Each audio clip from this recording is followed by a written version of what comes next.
partir de agora junto comigo, com Rafael Lara e também com Gabriel Monteiro. Além disso, aqui você também acompanha as principais notícias do dia e os últimos movimentos das bolsas do Brasil e do mundo. Notícias que vamos repercutir, claro, com os nossos convidados.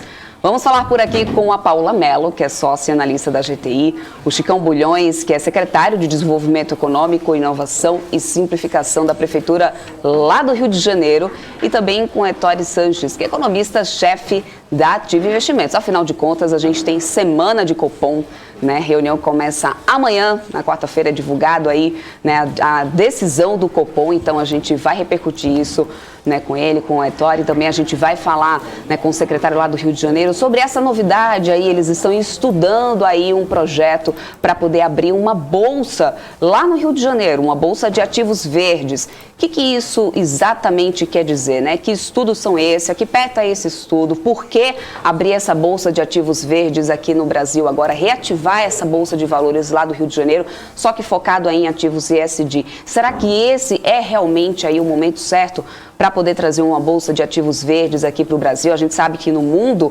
né, esse é um setor que realmente já tem movimentado trilhões de dólares, mas e aqui no Brasil?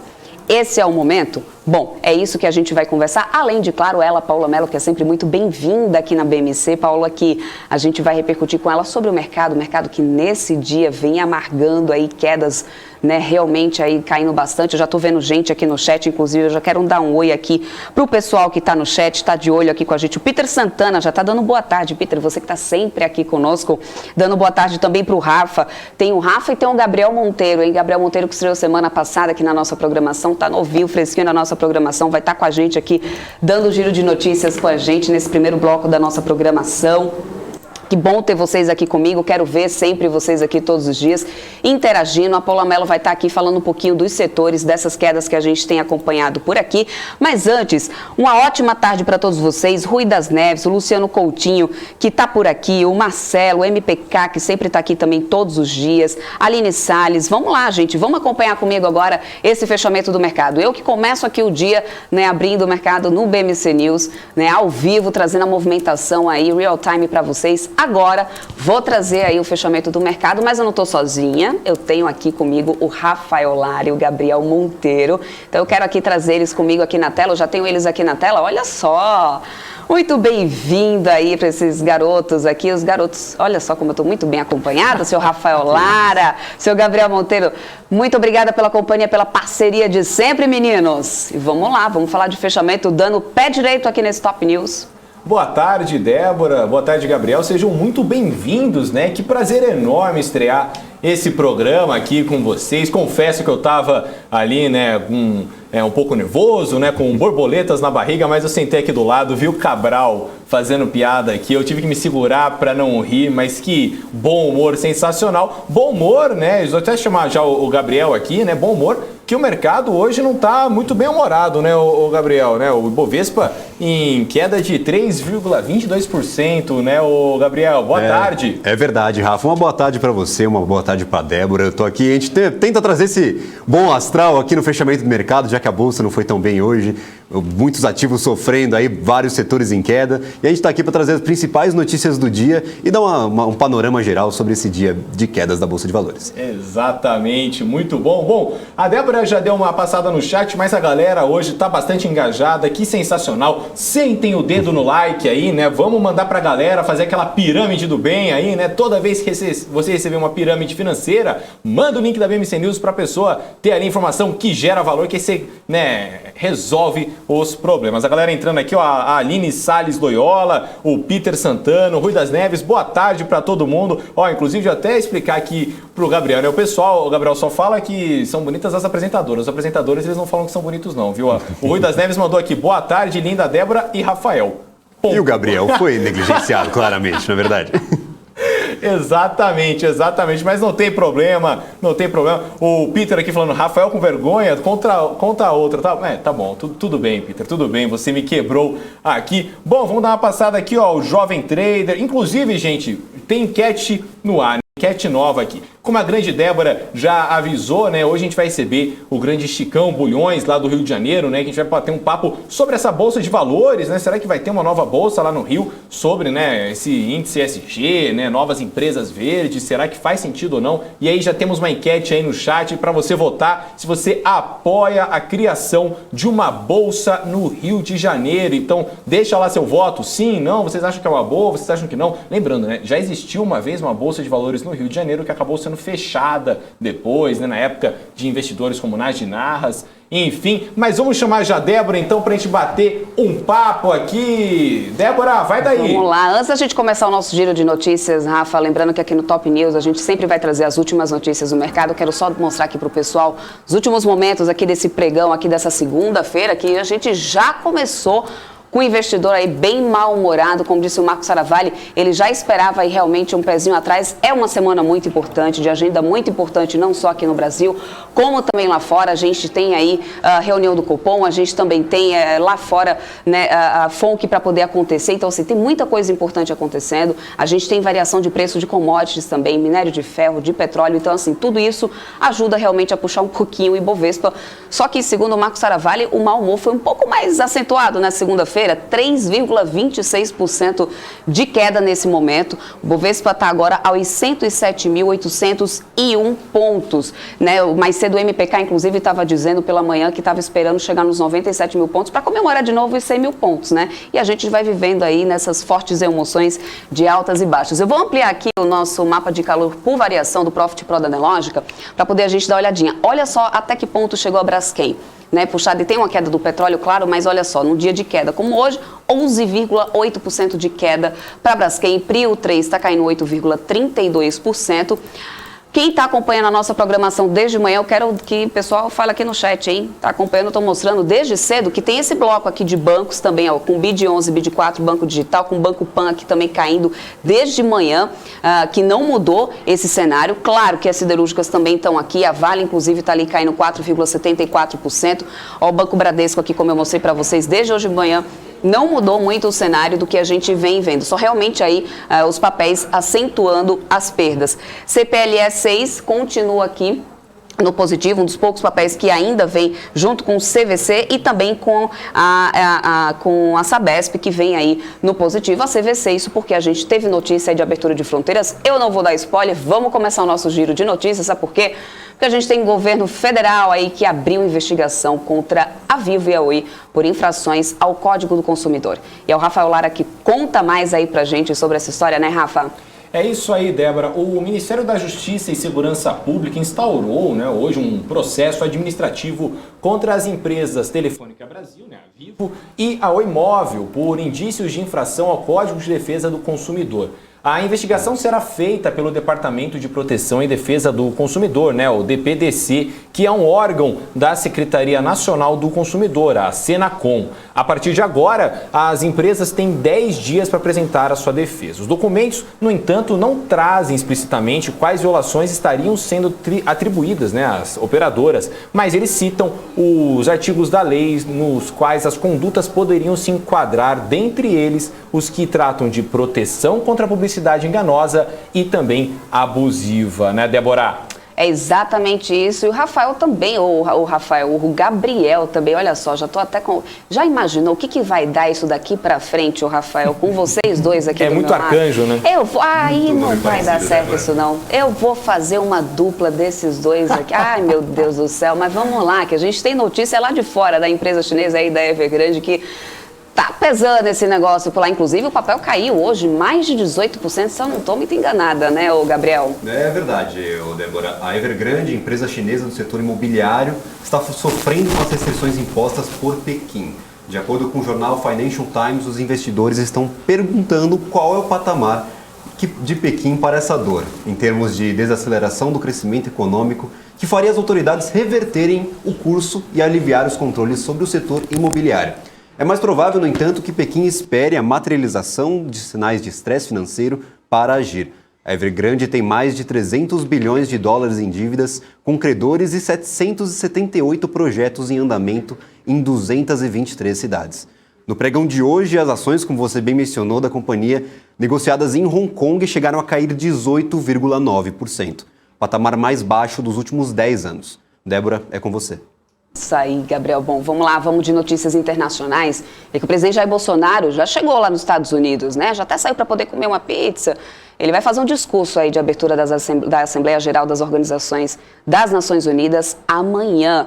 E isso está entre os assuntos aí, entre os assuntos que ele vai falar, também ambiente, turismo, agronegócio, além de ações, claro, do governo brasileiro no combate à pandemia. E isso deve repercutir até amanhã, tem uma expectativa muito grande aí dos investidores também, do que será que o presidente Jair Bolsonaro vai falar. É por isso que a gente vai para os Estados Unidos com a nossa correspondente Giovanna Locatelli, que tem mais informações. A resposta dos países à pandemia e também as questões ambientais devem estar nas pautas dos principais discursos dentro deste Congresso Anual das Nações Unidas. O tema oficial do evento é Construindo Resiliência por Meio da Esperança para se recuperar da Covid-19, reconstruir a sustentabilidade, responder às necessidades do planeta, respeitar os direitos das pessoas e revitalizar as Nações Unidas. O discurso do presidente Jair Bolsonaro, assim como os demais, deve conter esses dois temas principais, meio ambiente e pandemia.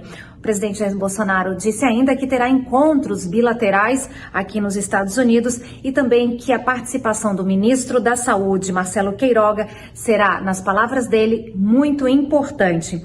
Lembrando que nesta segunda-feira, Jair Bolsonaro tem um encontro com o primeiro-ministro do Reino Unido, Boris Johnson. Giovanna Locatelli, dos Estados Unidos, para a BMC News.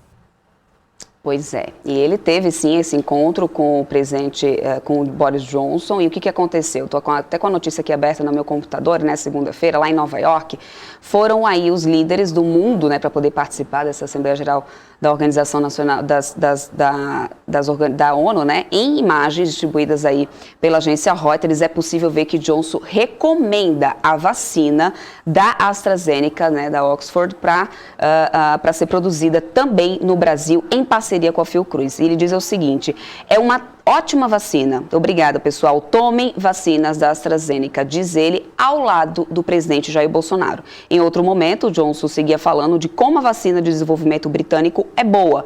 Ele disse: já tomei 2 vezes. E questionando o Bolsonaro se ele tinha tomado também, ao que o brasileiro responde, diz que ainda não. O presidente Jair Bolsonaro respondeu, Boris Johnson, que não. Como Bolsonaro somente comentou que está com a imunidade contra a Covid alta porque já teve o coronavírus. Bom, já que a gente está falando de notícias internacionais, eu vou com o Rafael Lara, que ele também tem notícias lá dos Estados Unidos, né, Rafa? Os Estados Unidos deixou aí as fronteiras abertas agora, é isso? É isso aí, Débora. Os Estados Unidos vão suspender, né, todas as restrições de viagens internacionais a partir de novembro para estrangeiros que estiverem completamente vacinados contra a Covid-19. Foi o que anunciou o governo do presidente Joe Biden nessa segunda-feira. Pode arrumar então as malas, né, mas sem pressa, porque a Casa Branca disse que a medida entra em vigor, abre aspas, a partir do início de novembro, fecha aspas, só que não especificou uma data exata. No comunicado só dizia que os estrangeiros que viajarem aos Estados Unidos deverão estar totalmente vacinados e ainda apresentar ali o comprovante de vacinação antes de embarcar. Além disso, o país vai manter a exigência de que o passageiro apresente um teste negativo de Covid-19 feito até 3 dias antes do embarque. Essas medidas valem para todos os países, inclusive para o Brasil, e substitui o atual sistema, né, que restringe o voo de estrangeiros de determinados países. E, por enquanto, ainda não foi informado quais serão as vacinas aceitas aí pelos Estados Unidos, né, Débora?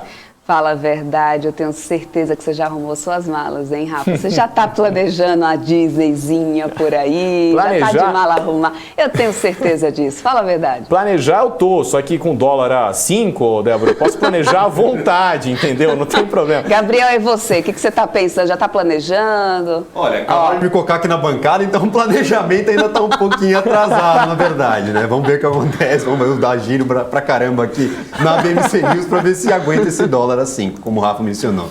Vamos lá, Gabriel, já que você está aqui comigo, vamos lá, vamos para as notícias de Brasília, né, que você está me trazendo aí, vamos atualizar o cenário político agora, Gabriel. Débora, o ministro da Economia, Paulo Guedes, decidiu não viajar para Nova York para participar com o presidente Jair Bolsonaro das agendas relacionadas à Assembleia Geral da ONU.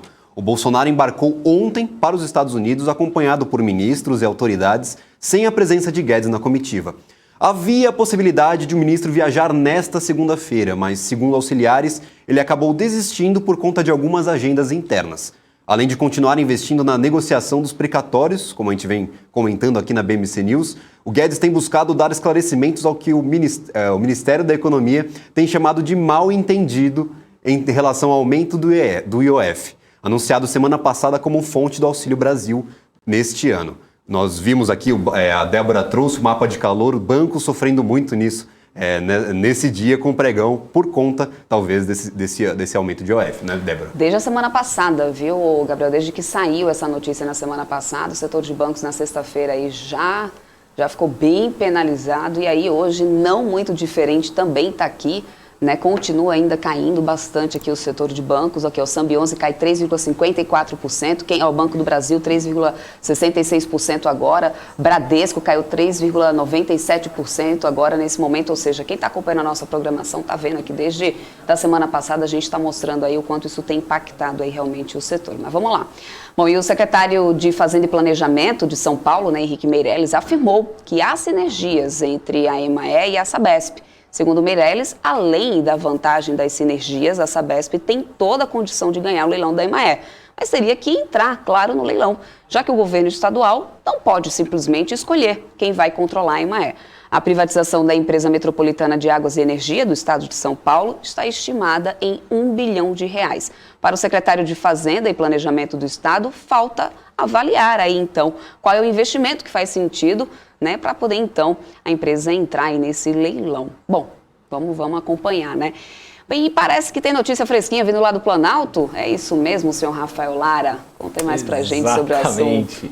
Exatamente, Débora. A gente está falando de viagem, né? Bom, já que lá nos Estados Unidos a gente só vai lembrar lá para novembro, agora então viajar a Brasília, porque o presidente do Senado, Rodrigo Pacheco, criticou a atuação do governo federal durante a pandemia. Sem citar o presidente Jair Bolsonaro, Pacheco afirmou que tem, abre aspas, faltado respeito, fecha aspas, entre os poderes e citou como exemplo o uso de redes sociais para discutir questões que deveriam ser abordadas, abre aspas, em alto nível, fecha aspas.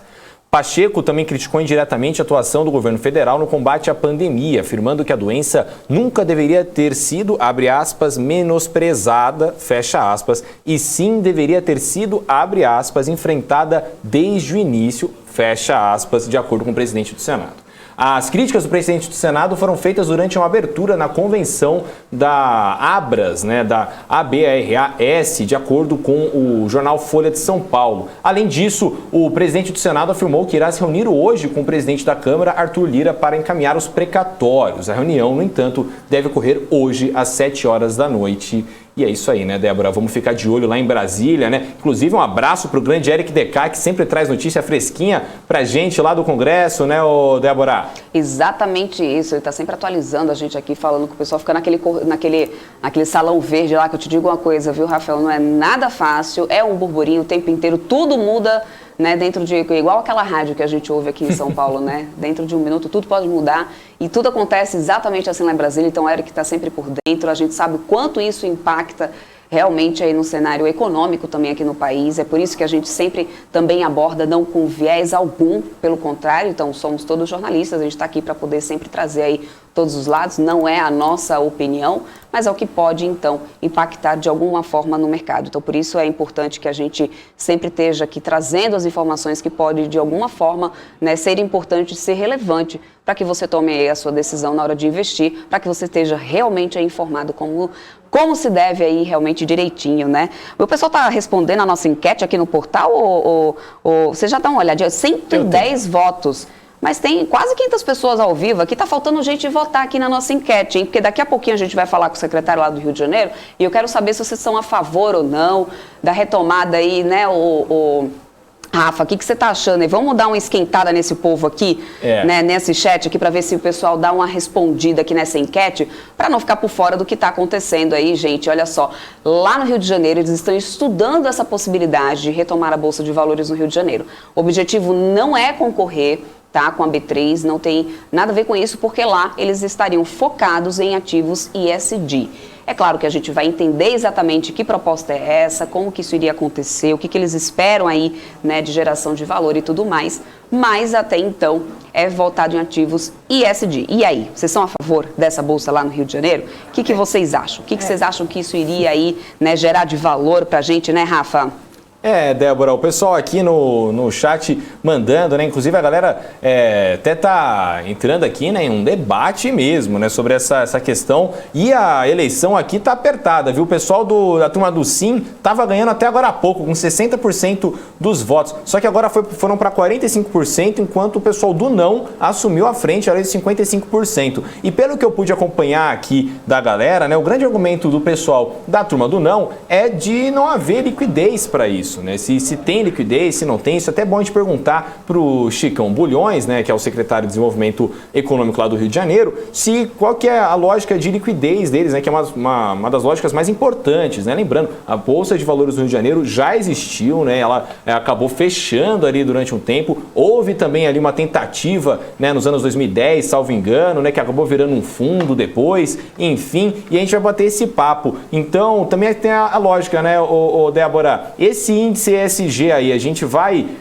ele vai realmente decolar, né? E aí, né? Nos Estados Unidos, por exemplo, ele existe há mais de 30 anos, né? E aqui no Brasil é uma onda nova. Será que agora ele vai surfar mesmo aí nas praias do Rio de Janeiro? Qual a sua opinião?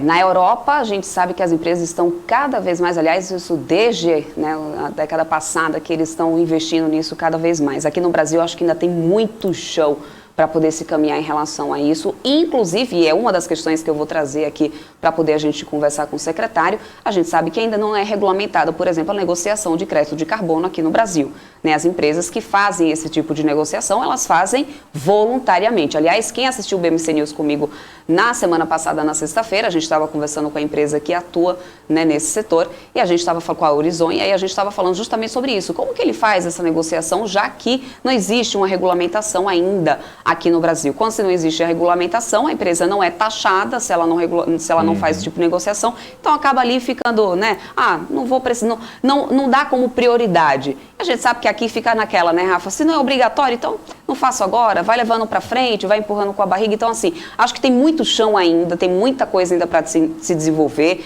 É uma preocupação, tem sido uma preocupação de boa parte das empresas que pelo menos eu vinha conversando realmente aqui no BMC Business. Era uma pauta, era um tema que eu sempre abordava com todas as empresas, né? Mas ainda tem muita coisa realmente, sim, ainda a ser discutido nesse cenário ESG, né? Então, eu lembro de ter conversado já com algumas pessoas, dizerem que, inclusive, achava importante a gente cada vez mais abordar esse tema, porque tem muitas empresas que ainda não entendem exatamente o que é essa agenda, o que é essa pauta, o que é necessário. Mais de 80% aí de representantes de empresas, de acordo com a pesquisa que foi feita pelo Pacto Global, não sabia, né, exatamente o que era, mas tinha o interesse, né, de descobrir. Então a gente vai conversar sobre tudo isso, fiquem por dentro. Ô Rafael, vamos olhar aqui, vamos dar uma olhadinha aqui no nosso mapa. Vamos lá. Dica lá do Profit Pro da Nelogica por variação. Eu separei alguns setores aqui para poder a gente conseguir visualizar melhor. A Braskem, olha só, está numa queda agora aqui de 9,4%.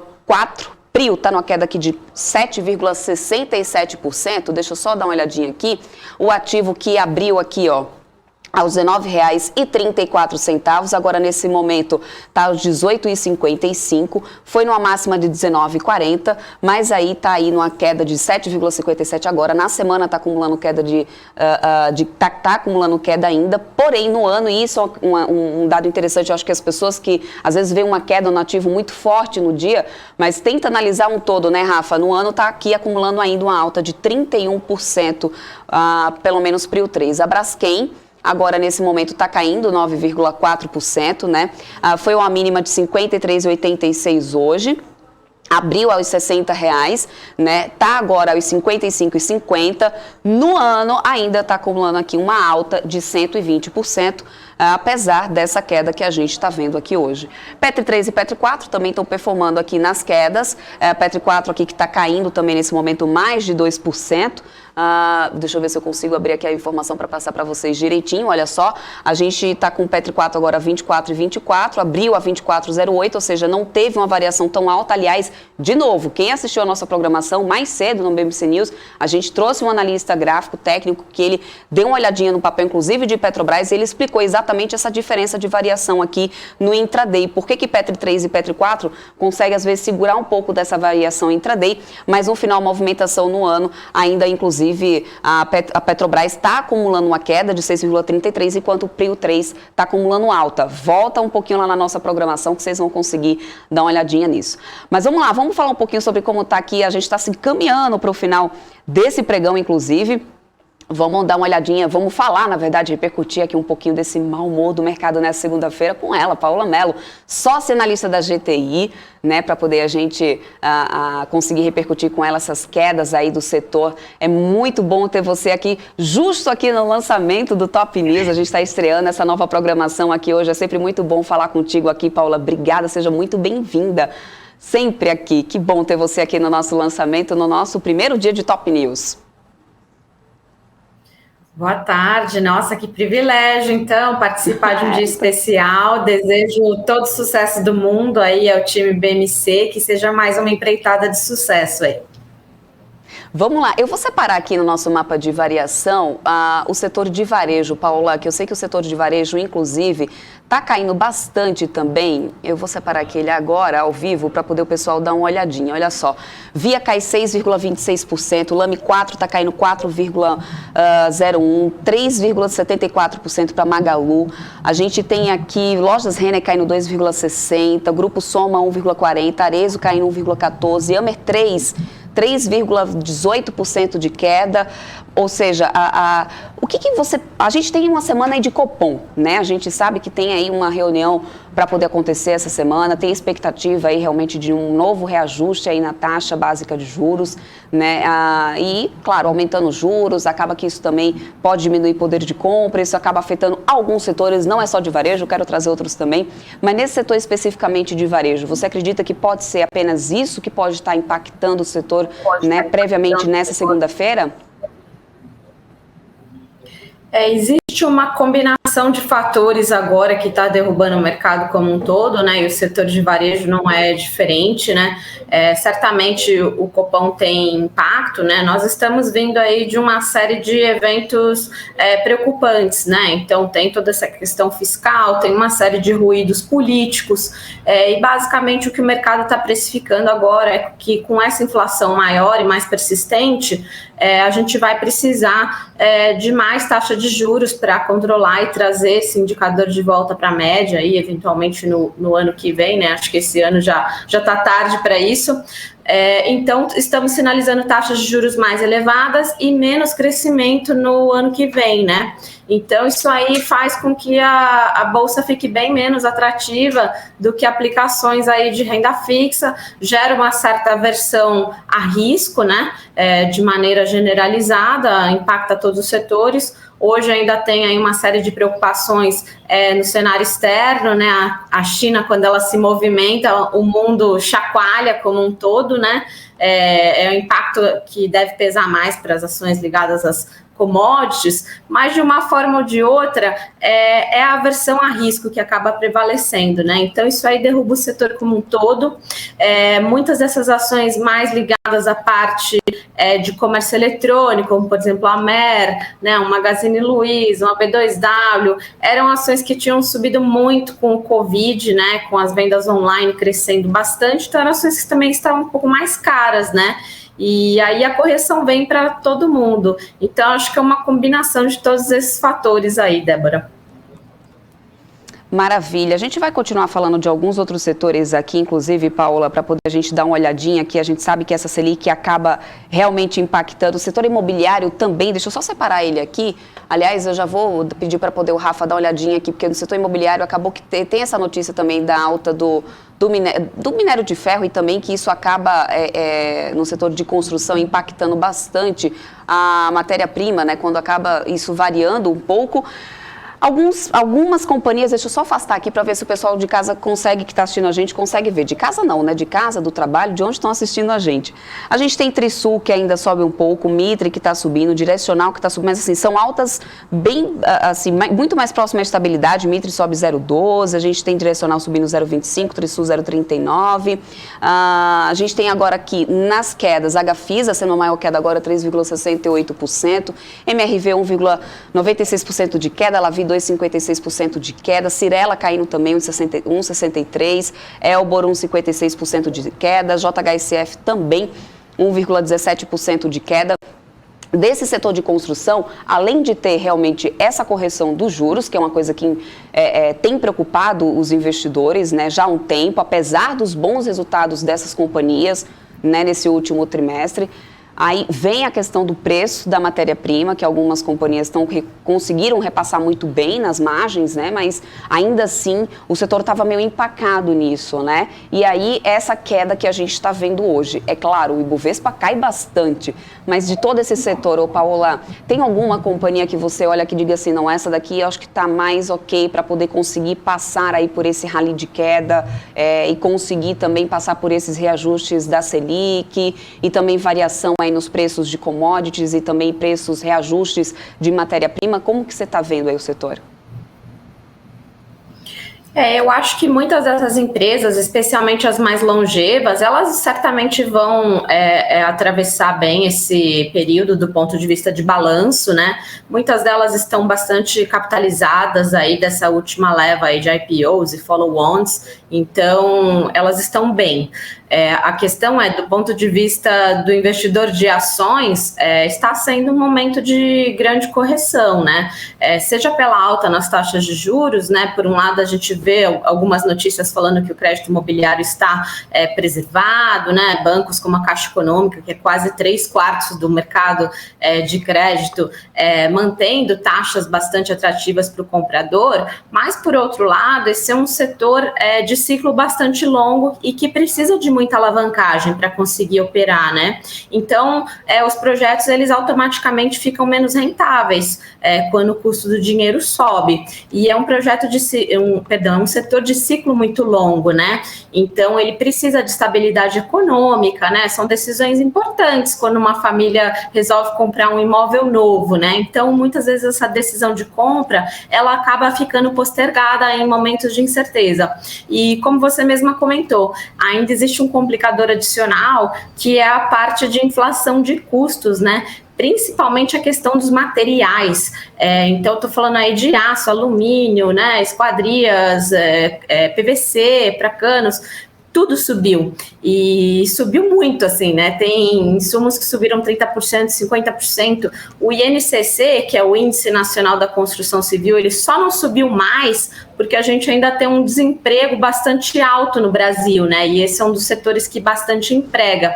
Então, a parte da mão de obra, que é mais ou menos meio a meio ali no índice, entre materiais e mão de obra, ela segurou o indicador, né? Mas mesmo assim, nós vamos ver a inflação subindo muito. Na parte de baixa renda, que já existe um cap de preço, isso já põe as empresas como MRV numa situação muito difícil, que é difícil você preservar a sua margem com o preço estável e os custos subindo, né? Então, estou falando de uma MRV, de uma Cury, uma Tenda, por exemplo. Na parte de classe média, média alta, em que os preços são livres, pactuado ali entre empresas e compradores, existe o espaço para repassar. Mas, por outro lado, se a demanda não está mais superaquecida, você só encareceu o custo desse imóvel, quer dizer que cada vez você tem menos compradores com potencial de adquirir esses imóveis. Então, um cenário bastante difícil. Eu acho que muitas dessas empresas são boas e atravessaram já os últimos ciclos aí se reinventando, como uma Cirela, uma MRV, mas é um setor que eu particularmente prefiro estar fora nesse momento de mais incerteza, assim. Antes da gente continuar, Rafa, vamos só despedir do Gabriel, porque o Gabriel está aqui para poder trazer umas notícias para a gente, mas eu já deveria ter dado tchau para ele, pessoal, ele está aqui como prisioneiro, inclusive nós, só porque eu não me despedi dele. Gabriel, prometo que amanhã a gente despede de você antes e eu te libero antes.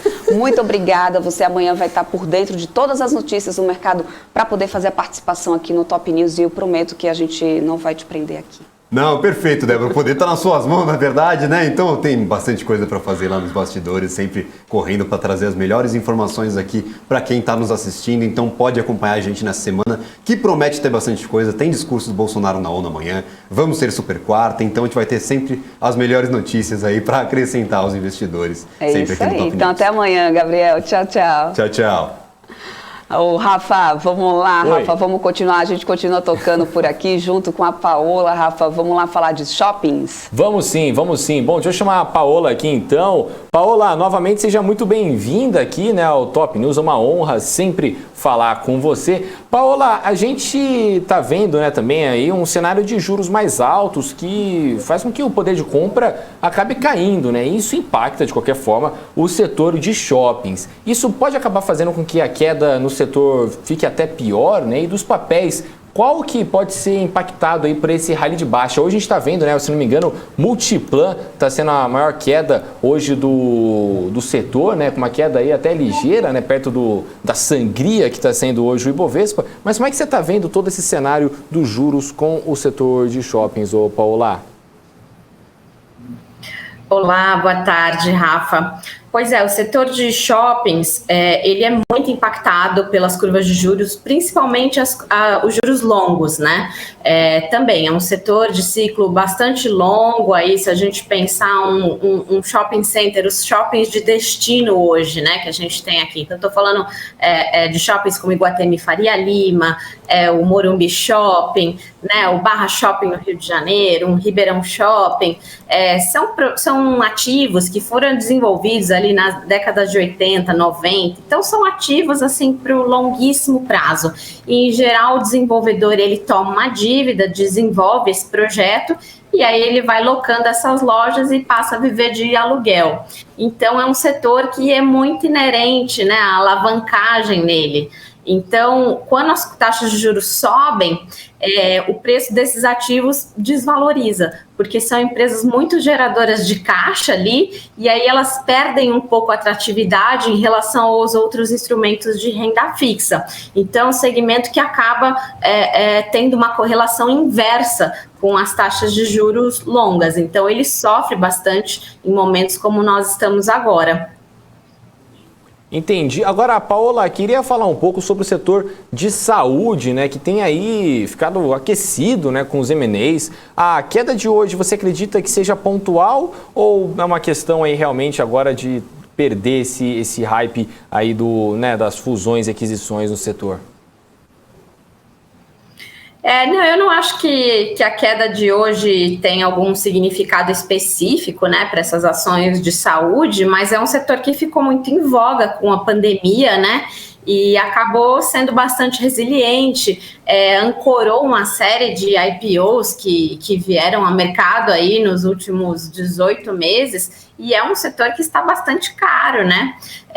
Então, seja pelos M&As, seja por essa visibilidade maior, essa expectativa, né, de maior uso aí com as pessoas muito antenadas aí ao seu próprio corpo, os menores sinais ali de problemas com a saúde, né? Então, esse é um setor que tem que ser bastante seletivo para investir nele, né? Porque às vezes, apesar da queda, a gente olha e fala, isso aqui caiu, deve estar um pouco mais barato. Mas tem alguns ativos aí, Rafa, que nem se eles caírem 50%, eles ainda nem assim não vão estar baratos, né? Então, o setor que o investidor precisa estar bem atento, olhar aí com bastante cuidado, fazer muita lição de casa, e a dica que eu sempre dou é comparar esses ativos com quanto você pagaria neles se fosse na economia real, né? Então, poxa, se eu fosse investir num hospital, quantos reais será que eu pagaria por leito, né? Se eu fosse investir numa empresa de planos de saúde, poxa, quanto será que vale um beneficiário em carteira, né? Quanto que ele paga ali de mensalidade, quanto será a despesa que ele dá? e aí a gente vê que tem alguns papéis aí que ainda assim estão bastante fora da realidade, no sentido de estarem caros, mesmo com essa queda de hoje na conta, Rafa. Perfeito, então, Paola, agora eu vou chamar aqui a Débora, né, que está aí com o Profit Pro também aí, e também tem mais perguntas sobre o setor de saúde, né, Débora? Exatamente isso. Eu estou aqui com o setor de saúde aberto. Eu até queria que a Paola, se pudesse falar assim, qual desses papéis, Paola, que você acha que realmente estão mais caros? Assim, todo setor está caindo mesmo, né, hoje. Bom, a gente tem aqui a Apvida caindo 2,75% a 14,83 agora. DASA está caindo agora 5,69% a 43,24. Integral Médica está caindo 2,86% a 80,63%. Fleury, 1,37% de queda, 23,69%. Qualicorp cai mais de 3% a 21,65%. A gente tem também o Odontoprev aqui caindo mais de 4% a 13,73%.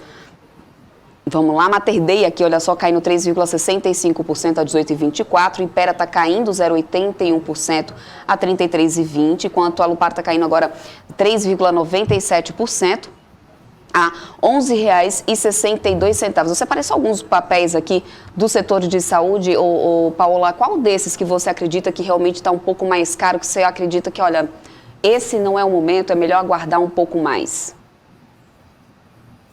Débora, para mim, de longe, a empresa mais cara no setor de saúde hoje é a Redditor, apesar de ser uma companhia de altíssimo nível, né, muito bem gerida, com margens acima dos peers, mas hoje, se a gente olhar, eu não estou com esse número da tela atualizado, mas é algo assim entre 9 e 10 milhões de reais por leito que a gente estaria pagando, né? Se a gente olhar as últimas aquisições que foram feitas no mercado, seja pela Apvida, Notre Dame, em separado, seja pelas operadoras de saúde que agora estão começando a verticalizar algumas operações, o próprio DASA, que começou a entrar nessa parte de hospitais, a Mater Dei, a gente vê transações ali que variam entre 1 milhão a 1 milhão e 800 mil reais por leito. Transações que foram consideradas caras, assim, de ativos que foram disputados em praças importantes. Então, por exemplo, nós vimos questões similares, assim, em Salvador, em Belo Horizonte. Nós chegamos a ver, assim, múltiplos ao redor de 3 milhões de reais por leito. Ou seja, 3 vezes ou 2 vezes essa média que eu estava dizendo aqui. Então, quando eu olho uma Redditor negociando entre 9 e 10 milhões de reais o leito, realmente, assim, existe muito crescimento já implícito nesse valuation e não tem espaço para erro, né? Se qualquer projeto for postergado, né, alguma aquisição escorregar de um ano para o outro, pode existir uma decepção grande aí do investidor. Então, essa eu colocaria certamente aí como a mais cara no segmento de saúde. Beleza. Paula, tem uma pergunta, antes da gente continuar aqui, inclusive tem umas últimas notícias que eu vou querer ir com o Rafael daqui a pouquinho, mas antes disso, tem uma pergunta do Helder aqui no nosso chat. Ele está pedindo o seguinte, pergunta para a Paola, o Brasil tem investimentos contratados da ordem de 540 bi. Quais os setores devem se beneficiar mais nesse caso? Eu não sei qual é essa fonte desses investimentos que o Helder tá comentando aí, né? Mas, por exemplo, não é a área que eu cubro, mas nós vemos aqui investimentos muito pesados na parte de infra, de concessões, de todas essas privatizações que estão acontecendo. Certamente são setores que estão se beneficiando muito aí, né? Com todo esse trabalho, principalmente do ministro Tarcísio, né? Então, são coisas que acabam se beneficiando bastante de investimentos governamentais ou de privatizações, né? Na parte dos setores que eu cubro, que são mais ligados a consumo doméstico, né? Aí os investimentos acabam vindo muito mais da parte de empresas privadas, né? Então, é claro, todo investimento, se o governo vai lá e investe numa nova estrada, você tem benefícios indiretos, né? Por exemplo, a toda a cadeia de varejo, porque você tem todo o abastecimento ali, a logística, né? Os fretes para os clientes ficando mais baratos, mas os setores que eu cubro particularmente não são tão afetados assim por essas políticas governamentais, eu diria.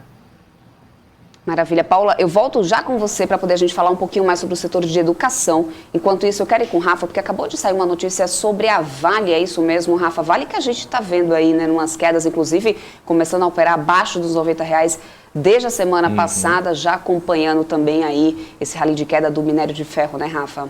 Exatamente, Débora. É o que eu sempre brinquei, né, no BMC Now. Uma quedinha da Vale de 1%, ela é suficiente para perder alguns bilhões de dólares. E agora está vindo aí o saldo dessas últimas quedas, né? Inclusive, a Vale acabou de deixar de ser a empresa mais valiosa da América Latina, né? Essa notícia saiu agora às 4h45, de acordo com a Bloomberg, né, a agência Bloomberg. A Vale perdeu o posto de empresa mais valiosa da América Latina, com seu valor de mercado encolhendo em cerca de, olha só, 40 bilhões de dólares. 40 bilhões de dólares, um pouquinho de dinheiro, acho que faz um pouquinho de diferença, motivado ali pelo colapso dos preços do minério de ferro. Assim, a mineradora ficou atrás do Mercado Livre, MELI 34, né, que é o BDR MELI 34, atualmente avaliada ali aos 90 bilhões de dólares. Então, aí o Mercado Livre passando a Vale como a empresa mais valiosa da América Latina, né? Vai lembrar que a Vale estava até agora há pouco, né, desvalorizando 3,5%, né, aos R$ 83,10. Inclusive, você tem aí, Débora, no Profit aí? Já separei aqui, viu, Rafa? Você tá ligado aí, né, que eu já espertamente já trouxe aqui no nosso telão do Profit Pro da Anelógica. Olha só, o gráfico do ano inteiro da Vale para poder a gente acompanhar como tá agora. Vale tá caindo agora, tá? 3,25%. O papel está 83,34 agora. A gente já bateu a mínima de 81,14, máxima de 83,94. Se a gente conseguir acompanhar o gráfico aqui, olha, acompanhando desde o início do ano. A Vale veio aqui, ó, no finalzinho de janeiro, vem para uma queda, chegando aqui na casa dos R$80, mas aí vem se recuperando, olha só. E aí, junto com o que o Ibovespa também teve uma alta aí no meio do ano, aqui em junho, a Vale também conseguiu acompanhar, e claro, tem a volatilidade do minério de ferro, mas aí, depois disso, a Vale começou a perder valor. E olha isso, olha como esse gráfico vem caindo aqui, chegando aqui a R$ 83,33 nesse momento. Inclusive, além disso, eu até separei aqui, eu vou minimizar aqui essa tela, para poder a gente dar uma olhada no setor de siderurgia. A Vale agora que cai 3,22%, a gente tem também aqui, ó, Bradespar caindo 4,04%, Aura Minerals também está caindo 0,72%, Gerdau Metalúrgica caindo 1,66% a 11,29%, Os Minas caindo agora 1,58% a R$ 13,70, CSNA caindo 2,68 a R$ 29,00, Gerdau caindo 1,30 a R$ 24,28. A gente também tem Ferbasa caindo aí 6,52% a R$ 50,21. Lembrando que a gente teve aí, né, feriado lá na China, com a Bolsa da China que não abriu, Dalian não abriu, mas uma queda lá no porto de Qingdao, né, de mais de 8% no minério de ferro. Vamos ver como é que vai ficar esse cenário nessa terça-feira, agora que a gente já está se caminhando aqui para o finalzinho do pregão, né, dessa segunda-feira. Mas vamos lá, vamos falar agora aqui, deixa eu só abrir aqui o setor de educação para a gente, né, continuar conversando aqui com a nossa Paola sobre educação. Ô, Paola, a gente sabe que o setor de educação, inclusive, já foi dada a largada aí para essa questão do estudo, deixa eu só abrir aqui na minha lista de ativos, educação, pronto, tá aqui, no nosso telão do Profit Pro, olha só. A gente sabe que o estudo híbrido, inclusive, né, já foi realmente aí implementado, a gente já tem uma retomada aí das atividades, inclusive no andamento muito maior. Só que esse setor a gente consegue acompanhar desde muito tempo atrás, não é por causa da queda do Bovespa hoje, que a gente vem acompanhando quedas no setor. Anima, por exemplo, agora cai 3,91%, a Cogna também está caindo aqui na casa dos 3%, o Ser Educação está caindo 2,44%, Dux caindo 1,73%. A gente tem também aqui, ó, vamos lá, 4,76% aqui para Cruzeiro do Sul. Eu acho que, inclusive, agora o Ibovespa está quase perto aqui do fechamento, né? 4,76% para Cruzeiro do Sul Educação. Olha só, cenário praticamente aqui de queda que não é só de hoje, só dessa queda de hoje. Você acredita numa recuperação desse setor só para 2022? Você está vendo esse setor como ainda muito descontado? Como que você está olhando isso? Esse é um dos setores mais baratos que está sob a minha cobertura, Débora, e aí foi a tempestade perfeita, né? Teve toda essa migração do ensino físico para o digital, O que, por um lado, foi bom para manter o aluno estudando, mas do lado da companhia foi péssimo, né? Porque você basicamente trocou um ticket ali, vamos dizer assim, na média de R$ 1.200 por um ticket na média de R$ 300, né? Que é a disparidade entre o ticket do presencial para o online, né? Aí eu estou falando principalmente de educação superior, que é o grosso dessas empresas que estão na Bolsa hoje. Então, essas empresas tiveram que se reinventar, né? Emagrecer, cortar custos para tentar compensar aí e sustentar uma rentabilidade, né?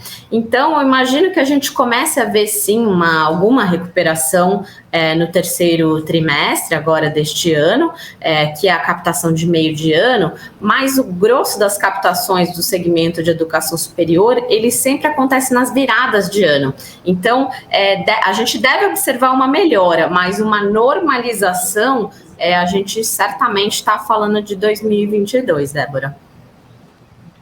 Maravilha, Paola. Só para poder a gente encerrar, eu não poderia deixar de falar desse setor com você, que eu sei que também você manda muito bem. Aí eu prometo que a última pergunta, que a gente já se prendeu bastante aqui, nesse setor de supermercado e atacarejo também, né? Que a gente sabe que inflação acaba também impactando bastante. Alta de juros, menos poder de compra também, isso pode pesar. Mas que queira ou quer não, é alimento básico e isso não pode deixar de faltar na mesa da maioria dos brasileiros, né? Como que você está olhando o setor para agora? Isso, inclusive, eu também tenho aqui a lista de ativos para esse momento, aqui, ó, supermercados e atacarejos. Bom, Pão de Açúcar está caindo bastante, 2,91%, Carrefour 0,93%, Grupo Mateus 0,75%, Açaí está caindo 0,79%. Você acha que essa alta dos juros pode impactar ou pode agravar um pouco mais essas quedas, essa inflação aí, por exemplo, a gente teve o Boletim Focus hoje, corrigindo um pouco esse PVA, que é esse PCA e PVA, olha aí, indo para carro, né? Esse PCA que é a prévia oficial da inflação. Paola, você acha que isso pode agravar um pouco mais essa queda do setor? Não, Débora, eu acho que esse é um dos setores mais preservados nesse tipo de cenário que a gente está vivendo. É um segmento bastante defensivo, né? Então é um consumo ali não discricionário que a gente fala, né? Todo mundo precisa comprar comida, as taxas de juros podem subir, cair, mas essa é uma despesa básica que a maior parte das famílias não tem como abrir mão dela. Às vezes a gente faz escolhas ali, né? Faz os downtrades, né? Que a gente fala, às vezes passa de uma carne para um frango, de um frango para um ovo, né? Faz escolhas ali, talvez não compre azeite de oliva, compre um óleo, mas a gente, em algum nível, nós precisamos manter esse consumo aí da alimentação da família. E além disso, esse é um segmento que ele é muito preservado desses aumentos de inflação, né? Então, à medida que a inflação ela acaba destruindo margem na maior parte dos segmentos, esse é um dos poucos segmentos que ele repassa a inflação com uma facilidade enorme. Então, um segmento que preserva o investidor nesse momento é bastante defensivo. Eu vejo essas quedas que os supermercados estão enfrentando agora como bastante exageradas, e eu acho que este sim é um setor que oferece boas oportunidades para o investidor nesse momento, Débora. Maravilha, então, Paola. Deixa eu só... O Rafael está me chamando aqui. Rafael, você tem alguma pergunta, é isso? Eu tenho. Você tem uma pergunta? Então, vou deixar você fazer essa pergunta só para a gente encerrar a Paola, senão ela vai querer nunca mais olhar para a gente. Não, pelo amor de Deus, Paola, não briga comigo. Eu adoro vocês aí da GTI. Inclusive, um beijo pro grande Gordon aí também, pro Glatt, enfim, adoro o pessoal da GTI. Ô, Paola, inclusive, né, até chamando já a atenção aqui para uma matéria do nosso site, né, Débora, do grande Eduardo, que ele fez para esse último fim de semana, sobre a MER3, né, Americanas S.A., que sempre está na boca do povo, né, na boca da galera, né, Americanas, que tinha feito a mudança, né, do Betal 4 para a MER3, e a gente está vendo uma queda muito forte dos papéis de lojas americanas, né? Eu queria saber sobre a Paola, para a Paola, desculpa, se ela acredita que esse papel ele morreu, né? Porque ele está caindo 52% nesse ano, né? Ele não parece que tem qualquer sombra aí de resposta, né? Ele está no no desempenho anual de 64% de queda. Qual que é a sua opinião sobre o case de Americanas? O que deu errado com Americanas e dá para corrigir? Ou é uma questão igual, por exemplo, a da Oi, né? Quando a Oi estava R$120 e foi caindo, até o momento que a gente começou a se contentar com 50 centavos para cima, para baixo, e ela estava lá nos R$100 lá atrás, ô Paola? Então, Rafa, esse foi um caso bem curioso, né? Se a gente olhar aí nos últimos meses o que aconteceu, uma série de companhias fizeram spin-offs, né? Ou seja, elas pegaram operações que elas tinham ali dentro do seu próprio balanço e elas tiraram para destravar valor, né? Porque às vezes quando o investidor olha uma casca lá listada na bolsa com muitos ativos dentro, ele tem uma tendência a precificar o maior negócio e tratar negócios secundários quase como se eles não existissem, né? Então, para fazer um paralelo, um caso recente que todo mundo se lembra é o Açaí e o Pão de Açúcar, que era uma empresa só. Quando separou, elas ambas se valorizaram, né? Porque aí o investidor consegue precificar melhor. E esse foi um só de muitos spin-offs que foram feitos aí nos últimos tempos. A Lojas Americanas, que é hoje a Mer3, ela fez o movimento oposto. Ela pegou duas operações que eram separadas, que era a B2W e a LASA, né, que é a Lojas Americanas S.A., e ela consolidou. A justificativa, à época, era de ter um player online, que a escolha de canal é muito mais uma escolha do cliente, né, e que a obrigação da companhia é, de fato, vender o que o cliente quiser, entregar aonde ele quiser, né, que faz todo sentido. Nós temos bons exemplos de modelos multicanal, por exemplo, como a Magazine Luiza, que fez essa transição, né, de uma empresa física para digital com maestria nessa questão da multicanalidade, e a B2W migrou, e junto com a Lojas Americanas, nesse sentido de unificar as operações.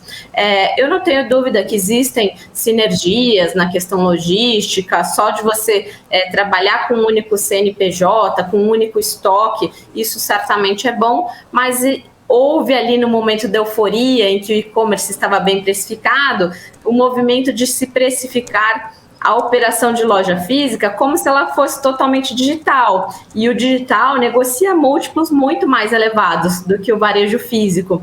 E eu acho que agora o investidor está meio em dúvida, né? O que ele precifica ali? Se é Lojas Americanas, o business de loja física, o business online, porque a gente ainda está no momento de transição, né?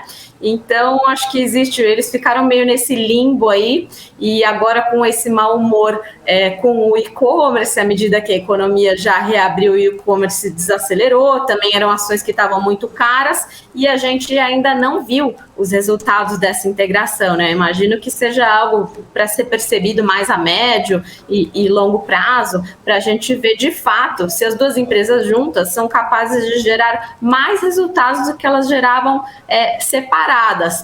Eu, particularmente, sou um pouco cética, porque eu acho que já eram duas empresas bastante grandes. Em geral, é mais fácil você começar do zero uma tese digital do que você mover dois transatlânticos, né?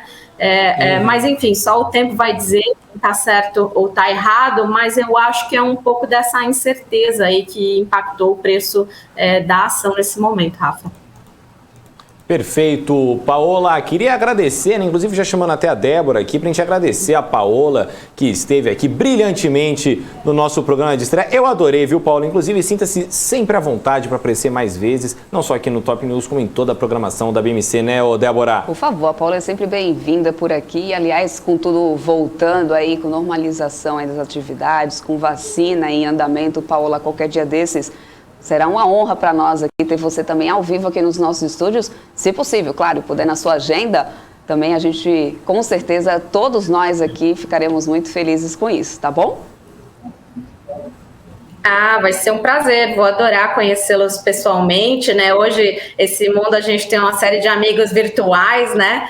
Mas vai ser um prazer, obrigada pelo convite e contem conosco. Maravilha, um forte abraço aí para todo mundo da GTI. Até mais, Paula, até uma próxima. Tchau, tchau.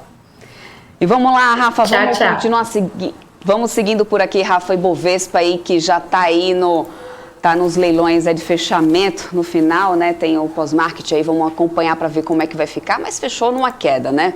Bom, Cash 3, eu até separei aqui o gráfico de Cash 3, ô Rafa, só para poder o pessoal dar uma acompanhadinha aqui de como que ficou, porque foi um dos destaques aqui de queda. Eu vou abrir aqui o Ibov também, mas antes de tudo vamos esperar terminar os leilões aí, tá, pessoal? Mas até então foi uma queda de 2,33%. Porém, assim que encerrarem os leilões de fechamento, aí a gente atualiza para vocês como que ficou o Ibov.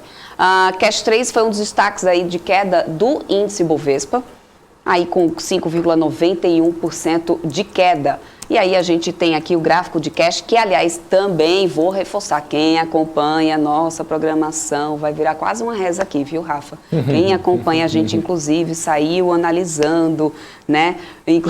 Olha só, 6,70 agora, mas se a gente for acompanhando o cash lá do início do ano, fevereiro, por exemplo, ó, o papel vinha aqui na casa dos R$ 5,00, 5,45, cai um pouco aqui para baixo dos R$ 4,00 aqui entre março e início de abril, consegue recuperar esse valor, mas é um papel que vem acumulando volatilidade, é um papel novo aí no Ibov de qualquer maneira. Mas acumula aqui um certo valor aqui, que na verdade veio a valorização do Ibovespa. Se a gente olhar para o gráfico de Ibovespa, você consegue ver esse movimento também aqui de alta nesse meio aqui do ano, depois perde um pouco de valor e começa a recuperar bastante, inclusive em Cash 3 que deu um gap aí de alta dia desses para trás, aí todo mundo ficou, meu Deus, o que está acontecendo, né? Durante 3 dias, Cash subindo bastante aí, né? E depois veio uma correção. Hoje tem aí 5,91% de queda, junto com o BID11, que também caiu hoje, foi um dos destaques de queda do dia, 5,68% de queda, a R$ 57,00 terminou o papel. Já é um gráfico que vem um pouco mais de volatilidade, se a gente analisar aí, se a gente conseguir olhar desde o início do ano, né? O papel que veio aqui no início do ano, em janeiro, na casa dos R$ 51,00, veio para cá, conseguiu bater aqui os 86,72 em julho, mas está em R$ 57,00 agora. E aí, né, o que alguns analistas estão dizendo é que Cash 3 e BID11 vem passando aí uma correção das altas que a gente conseguiu acompanhar aí na semana passada. Mas o dólar também aí já tem um fechamento, né, Rafa? Exatamente, Débora. Ó, o dólar hoje subindo, né, Débora, 0,92%, a R$ 5,34, atrapalhando o nosso plano de poder ir pra Disney, né, Débora? Inclusive, Débora, queria te perguntar, qual é o seu personagem favorito lá da Disney? É o Mickey, é o Pato Donald, é o Pateta? Sabe que eu não tenho um personagem assim especificamente, Rafa? Olha, eu nunca fui na Disney, inclusive, né? Eu tenho muita vontade de ir até a Disney, mas por causa de personagens que eu diria que aí vai um pouco mais aí da fase adulta, né? Nem infantil, né? Avatar, aquele parque Avatar e Harry Potter. É mesmo? Pois Olha só. Mas o Mickey é sempre o Mickey, né? Dizem que não tem como não se emocionar com o Mickey. Então, quem sabe? Vamos ver se esse dólar permanece, consegue deixar a gente ir lá, né? Porque, pelo menos até então, tá difícil com essas altas aí do Ibov, né? Do Ibov não, do dólar. Do dólar. Até então, o Ibov não tá subindo, não. Não tá subindo nada. O Ibov tá igual a montanha-russa do Hulk, pra quem já foi na Disney. Nossa, é um negócio que só parece que sobe e depois cai. Testando emoções. Nossa senhora aí. Mas enfim, a galera aqui no chat, inclusive, muita gente legal aqui, ó. O Marcos, inclusive, Débora, já pedindo aqui para você separar aí no Profit, se você puder, Prio 3, né, PetroRio, se você puder colocar aí para ele aí, por favor. Enquanto isso, vou bater um papo aqui com a galera do chat. Olha, gente, estamos com 261 votos nesse momento, só que tem 400 pessoas assistindo a gente. Ou seja, essa votação ainda está muito acirrada. A gente tem 45% dos votos pro sim e 55% pro não. Então coloca lá seu voto, gente. Vai votando lá e também não esquece seu like, é claro. Não esquece seu like. Inclusive, a Débora até falou agora há pouco, né, que, olha, quem acompanhou a BMC soube o que estava acontecendo com as ações da Cash 3. E o meu lema, né, Débora, que eu falava no BMC Now, quem não acompanha a BMC tá perdendo tempo. E quem tá perdendo tempo perde dinheiro. Então, se a pessoa não acompanha, ela tá escolhendo ficar mal informada, né, Débora? Exatamente isso. Então, gente, por favor, né? Além disso tudo, vocês ainda vão ter o fechamento do mercado com a gente aqui todos os dias. Dá para poder perder um negócio desse, Rafa? Não dá, né? Deixa eu só subir minha tela aqui, que eu pus o setor aqui de petróleo, depois eu subi aqui a tela, e ao vivo é assim, né, gente? A gente tenta, a gente briga com a tela, mas ela vai aqui aparecer para vocês, porque eu separei. Ah, tá aqui, ó. Quem foi que pediu? O grande Marcos, apenas Marcos. Eu gostei que é como se fosse o nome artístico também. Você pediu, então, Prio, foi isso que ele pediu? Isso, Prio 3. 6,08 aqui de queda hoje, tá? Prio 3 está caindo hoje, caiu hoje 6,08%, o Bovespa ainda está no time aí do pós-fechamento de mercado, a 18,85, inclusive, Marcos, hoje pela manhã, no analista técnico, no início da programação, no início do BMC News, na verdade, não do pre-market, mas no início do BMC News, a gente conversou com o analista técnico e eu pedi exatamente isso, Prio 3 comparado com o Petri 4 com o Petri 3. Porque mesmo com essas quedas aqui do dia, como a gente está vendo aqui, Petri 4 e Petri 3, eu vou até abrir aqui para vocês entenderem aqui mais ou menos essa linha de raciocínio. Foi o que eu falei com ele de manhã e questionei, né, do porquê que era interessante a gente ficar de olho. Olha só, Petri 4, tá aqui, eu vou abrir aqui para vocês, no acumulado do mês, aqui embaixo, e Petri 3, só para vocês verem, entenderem um pouquinho como é importante a gente não olhar somente para o dia, mas também olhar para um todo, como um todo, olhar para o papel, olhar para fundamentos, olhar para o cenário, tudo isso faz diferença no final das contas, porque não é somente uma volatilidade do dia ou um evento específico que vai fazer diferença realmente aí no seu investimento. Olha isso, olha só. Se a gente olha para Petri 4, no dia a queda foi de 1,12%. Petri 4 no mês está acumulando uma queda de 7,47%. Petri 3 no dia foi aqui uma queda de 1,06%. No mês, Petri 3 está acumulando queda de 7,11%. Prio 3 no mês caiu aqui, no dia, a cotação do dia aqui caiu 5,68%.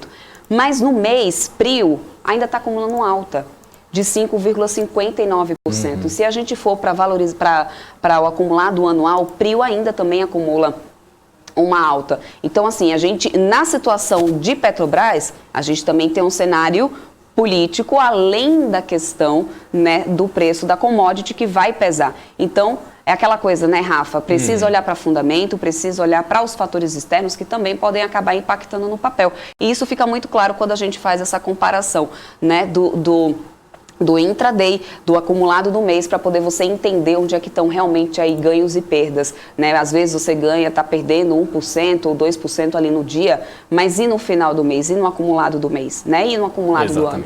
Como que está isso? Né? Então é importante ficar de olho, ficar atento nisso. Hoje pela manhã a gente falou com o analista técnico sobre isso.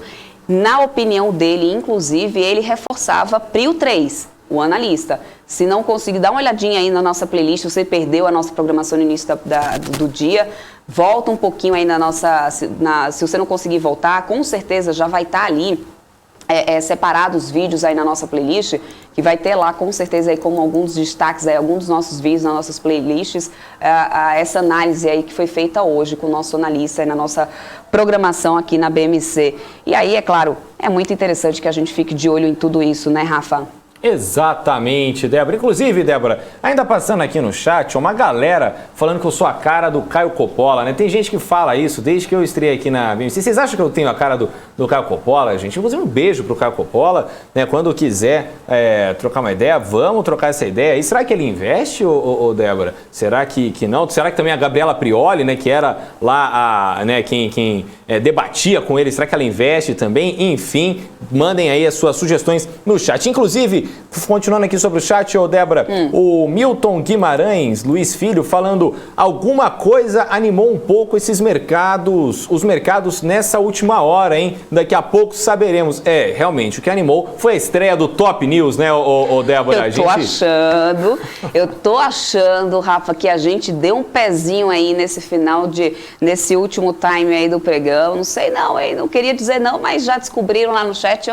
Eu vou até olhar, vou até abrir o gráfico aqui do IBOV, porque daqui a pouquinho ainda são... Deixa dar 17h15, né, para poder a gente dar uma olhada realmente aí nisso, como é que foi aí essa última hora. Mas olha, o dólar pelo menos está seguindo aí essa versão global a risco, né? Isso aí não era o que se esperar. A gente tem essa semana aí que é bastante, com a agenda bastante movimentada, não só no cenário interno, como também no cenário externo. Então, o dólar foi acompanhando essa tendência externa aí, voltou a subir, né, nessa segunda-feira, uma sessão que foi marcada aí por forte aversão global ao risco, com investidores aí reduzindo posições, né, em ações que buscam aí segurança no dólar.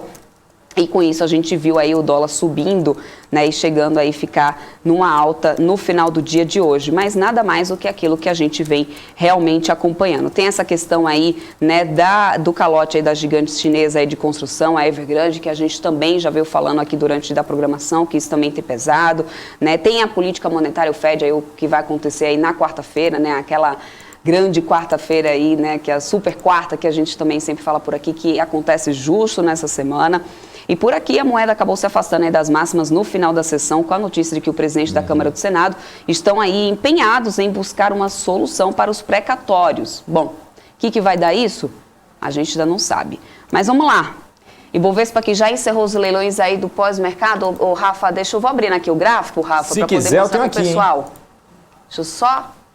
Rafa, olha aqui, vamos dar uma olhadinha aí no chat? Pra ver eu vou dando uma olhada aqui, ó, galera. Enquanto eu vou abrir aqui o nosso gráfico. Fica tranquila, Débora. A galera falando aqui que foi porque teve a sua presença, isso mudou o ar para o Ibovespa e aí ele ficou muito feliz com a sua presença aqui. Então, o Ibovespa aí muito feliz aqui. O pessoal também está empenhado aqui, né? Mandando tickers da Bolsa no Rio de Janeiro, né? Enfim, a galera aqui, inclusive muita gente já até brigou, né? Enfim, gente, para de brigar e foca em notícias de mercado financeiro.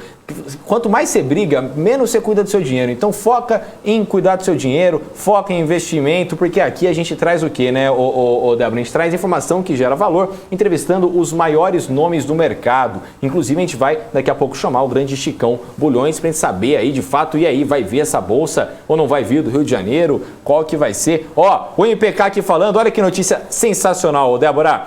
Rafa, hoje fiz a minha corrente do bem, trouxe mais um amigo, ele achou o canal excelente. Isso é sensacional. O Wesley também falando, o programa de vocês é muito top. Muito obrigado pela sua audiência, Wesley. Nós somos muito gratos a vocês, né? O MPK também, que sempre está com a gente, desde lá do Bem Micenal, o Lambert Souza aqui, né? Todo mundo junto, o perfil Cerveja. Eu gosto também, sabe, Débora, que o pessoal às vezes coloca os nomes do que eles gostam, né? Apenas assim, cerveja. Tudo bem, né? Faz parte. Mandem aí no chat, vocês iriam, né, ao cartório mudar o nome de vocês para algo que vocês gostem, né? E o que seria esse nome? Seria Feijoada? Feijoada da Silva, talvez? Né, Débora? Desde que não seja na sexta-feira, igual estava sexta-feira passada, que tinha bacon frito com cerveja. E aí, gente, na sexta-feira isso é uma sacanagem, hein? Mas vamos lá.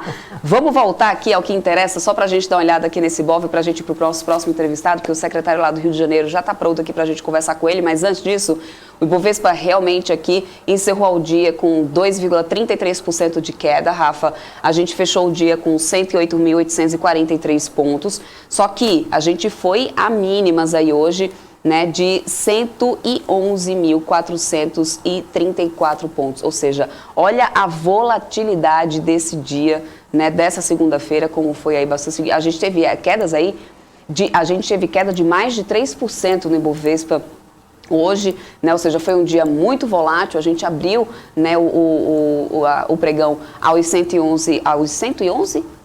434 mil, né, fomos aí a uma máxima de 108.847 mil pontos, e aí a gente fechou aí os 108.843 pontos, e assim ficou esse Ibovespa. Olha só, é dia de a gente realmente testar o coração. Quem é cardíaco sofre em dias como hoje, né, Rafa? Então... Exatamente. Ou tem paz, né? Ou tem paz porque ficou esperando ali, como por exemplo o grande Rui das Neves, que inclusive eu acho que é carioca, salvo engano, ele fala, né, que por ele ficaria um ano inteiro com a bolsa em queda para poder comprar as melhores oportunidades, né? Enfim, então ele deve estar sorrindo hoje, né? Pulando de alegrias aí, né? Apenas eu acho que quem opera comprado a curto prazo deve estar hoje triste, né? Porque não tiveram tantas ações em alta hoje, né? Agora a galera aqui, muita gente falando aqui, a gente até pede, né, para mandarem aqui bastante coisa, enfim. Inclusive, né, o Débora, a gente já tá com o Chicão aqui com a gente, né? Vamos chamá-lo? Vamos lá, sabe, Rafa, por quê? Porque, olha só, a Bolsa de Valores de Janeiro, como a gente vinha falando aí desde o início da programação, né, pode reabrir após 21 anos de paralisação, né? E é por isso que a gente vai bater esse papo ao vivo agora com o Chicão Bulhões, que é secretário de Desenvolvimento Econômico, Inovação e Simplificação da Prefeitura do Rio de Janeiro, é um dos responsáveis, né, por essa proposta de trazer a Bolsa de Valores Carioca de volta ativa. Então vamos lá entender essa proposta. Muito boa tarde, Chico. Obrigada por ter aceito o nosso convite. Obrigada pelo seu tempo aqui de vir explicar exatamente que proposta é essa da Bolsa do Rio de Janeiro. Seja bem-vindo aqui à BMC. Obrigado, boa tarde a todos que nos assistem, boa tarde a vocês. É um prazer estar aqui, em especial falando de um projeto emblemático aqui para a cidade do Rio de Janeiro, que é a possibilidade de a gente trazer de volta uma bolsa, mas dessa vez uma bolsa verde, né? Engatada aí nesses novos tempos que a gente vive, novas oportunidades no mercado. A gente está bem animado aqui na Prefeitura do Rio com esse tema. Bom, primeiramente, Chicão, já foi dito que o objetivo não é competir com a Bovespa, né, a Bolsa de Valores de São Paulo, mas sim ter uma bolsa focada na economia de baixo carbono e na negociação de ativos verdes. Por que reativar a Bolsa Carioca agora focada apenas em ativos ESG? Como que surgiu essa ideia? Primeiro, o Rio sempre foi referência no mercado financeiro. Com a saída da Bolsa do Rio, que historicamente o Rio acabou perdendo muito espaço, obviamente um espaço que São Paulo soube aproveitar muito bem, mas o Rio ainda tem na sua veia aqui no seu mercado o setor financeiro como um dos principais atores. E do ponto de vista do meio ambiente, a gente tem um grande histórico, e esse histórico começa lá em 1861, quando a gente criou a Floresta da Tijuca, que foram quase 4.000 hectares de Mata Atlântica. E desde então o Rio de Janeiro vem cuidando bastante dessa sua área do meio ambiente, é uma área estratégica para a gente. A gente tem diversos parques, sediou a Rio 92. Enfim, o Rio de Janeiro tem essa pegada. Agora, no relatório da Economist, né, a Economist soltou, a revista americana soltou um relatório sobre segurança. E em segurança ambiental, o Rio de Janeiro está entre as 10 maiores cidades do mundo mais bem colocadas em relação a esse ranking de segurança ambiental.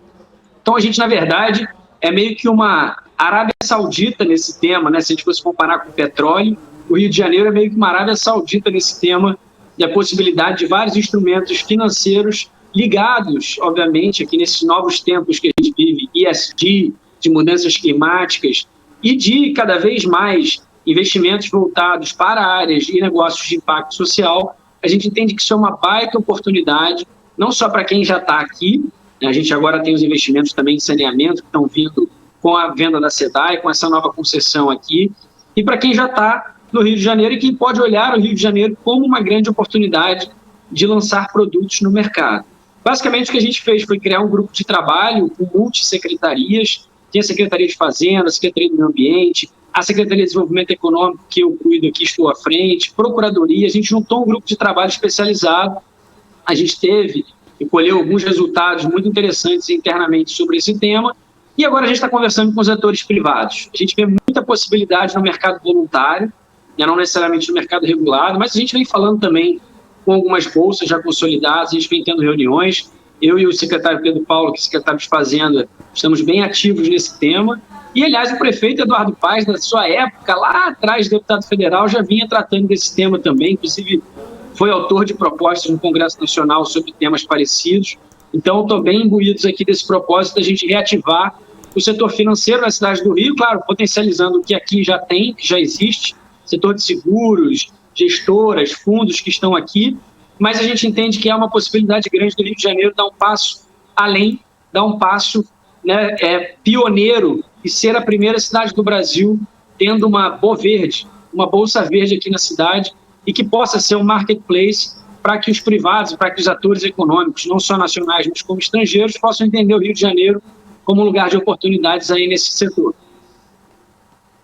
Maravilha, mas o mercado de ativos financeiros, né, com apelo ambiental, movimenta cerca de 30 trilhões, né, de dólares atualmente, e a expectativa é de alcançar aí 53 trilhões de dólares em 2025, é o que a gente sabe no Brasil. Esse tema ESG é algo que ainda exige muitos avanços. Isso gera oportunidade? Sim, Mas ainda, por exemplo, não há regulamentação para negociação de crédito de carbono, apesar de mais de 80% dos representantes do setor empresarial afirmarem ter interesse em pelo menos entender mais sobre essa agenda, os critérios ESG, pelo menos foi o que mostrou um estudo recente aí do Pacto Global. Ou seja, qual que é a expectativa de vocês ao colocar esse projeto em prática? Ainda não falta um amadurecimento por parte das empresas nacionais para se ter uma bolsa voltada apenas para ativos verdes?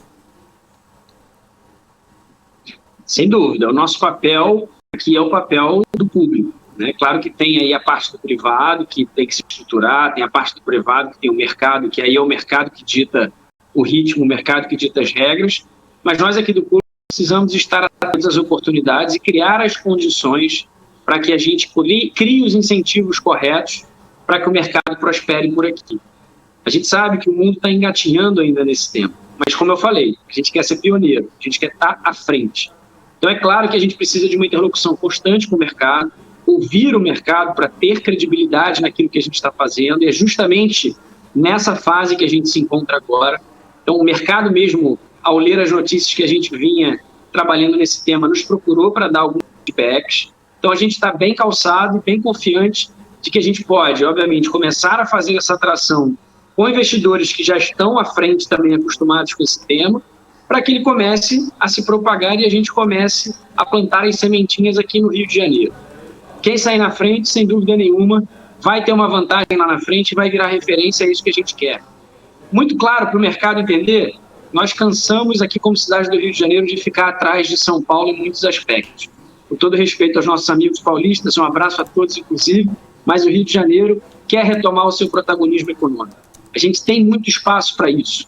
O Rio vai sair daquela narrativa depressiva, principalmente nos últimos 4 anos, de que o Rio não tem jeito, de que o Rio é isso, de que o Rio está acabando, de que o Rio é aquilo. E nossa primeira mudança foi essa.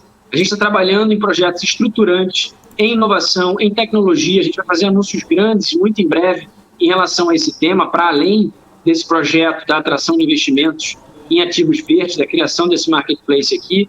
Mas nós temos planos muito ambiciosos para que a gente recupere o tempo perdido. O Rio de Janeiro já ficou atrás por muito tempo.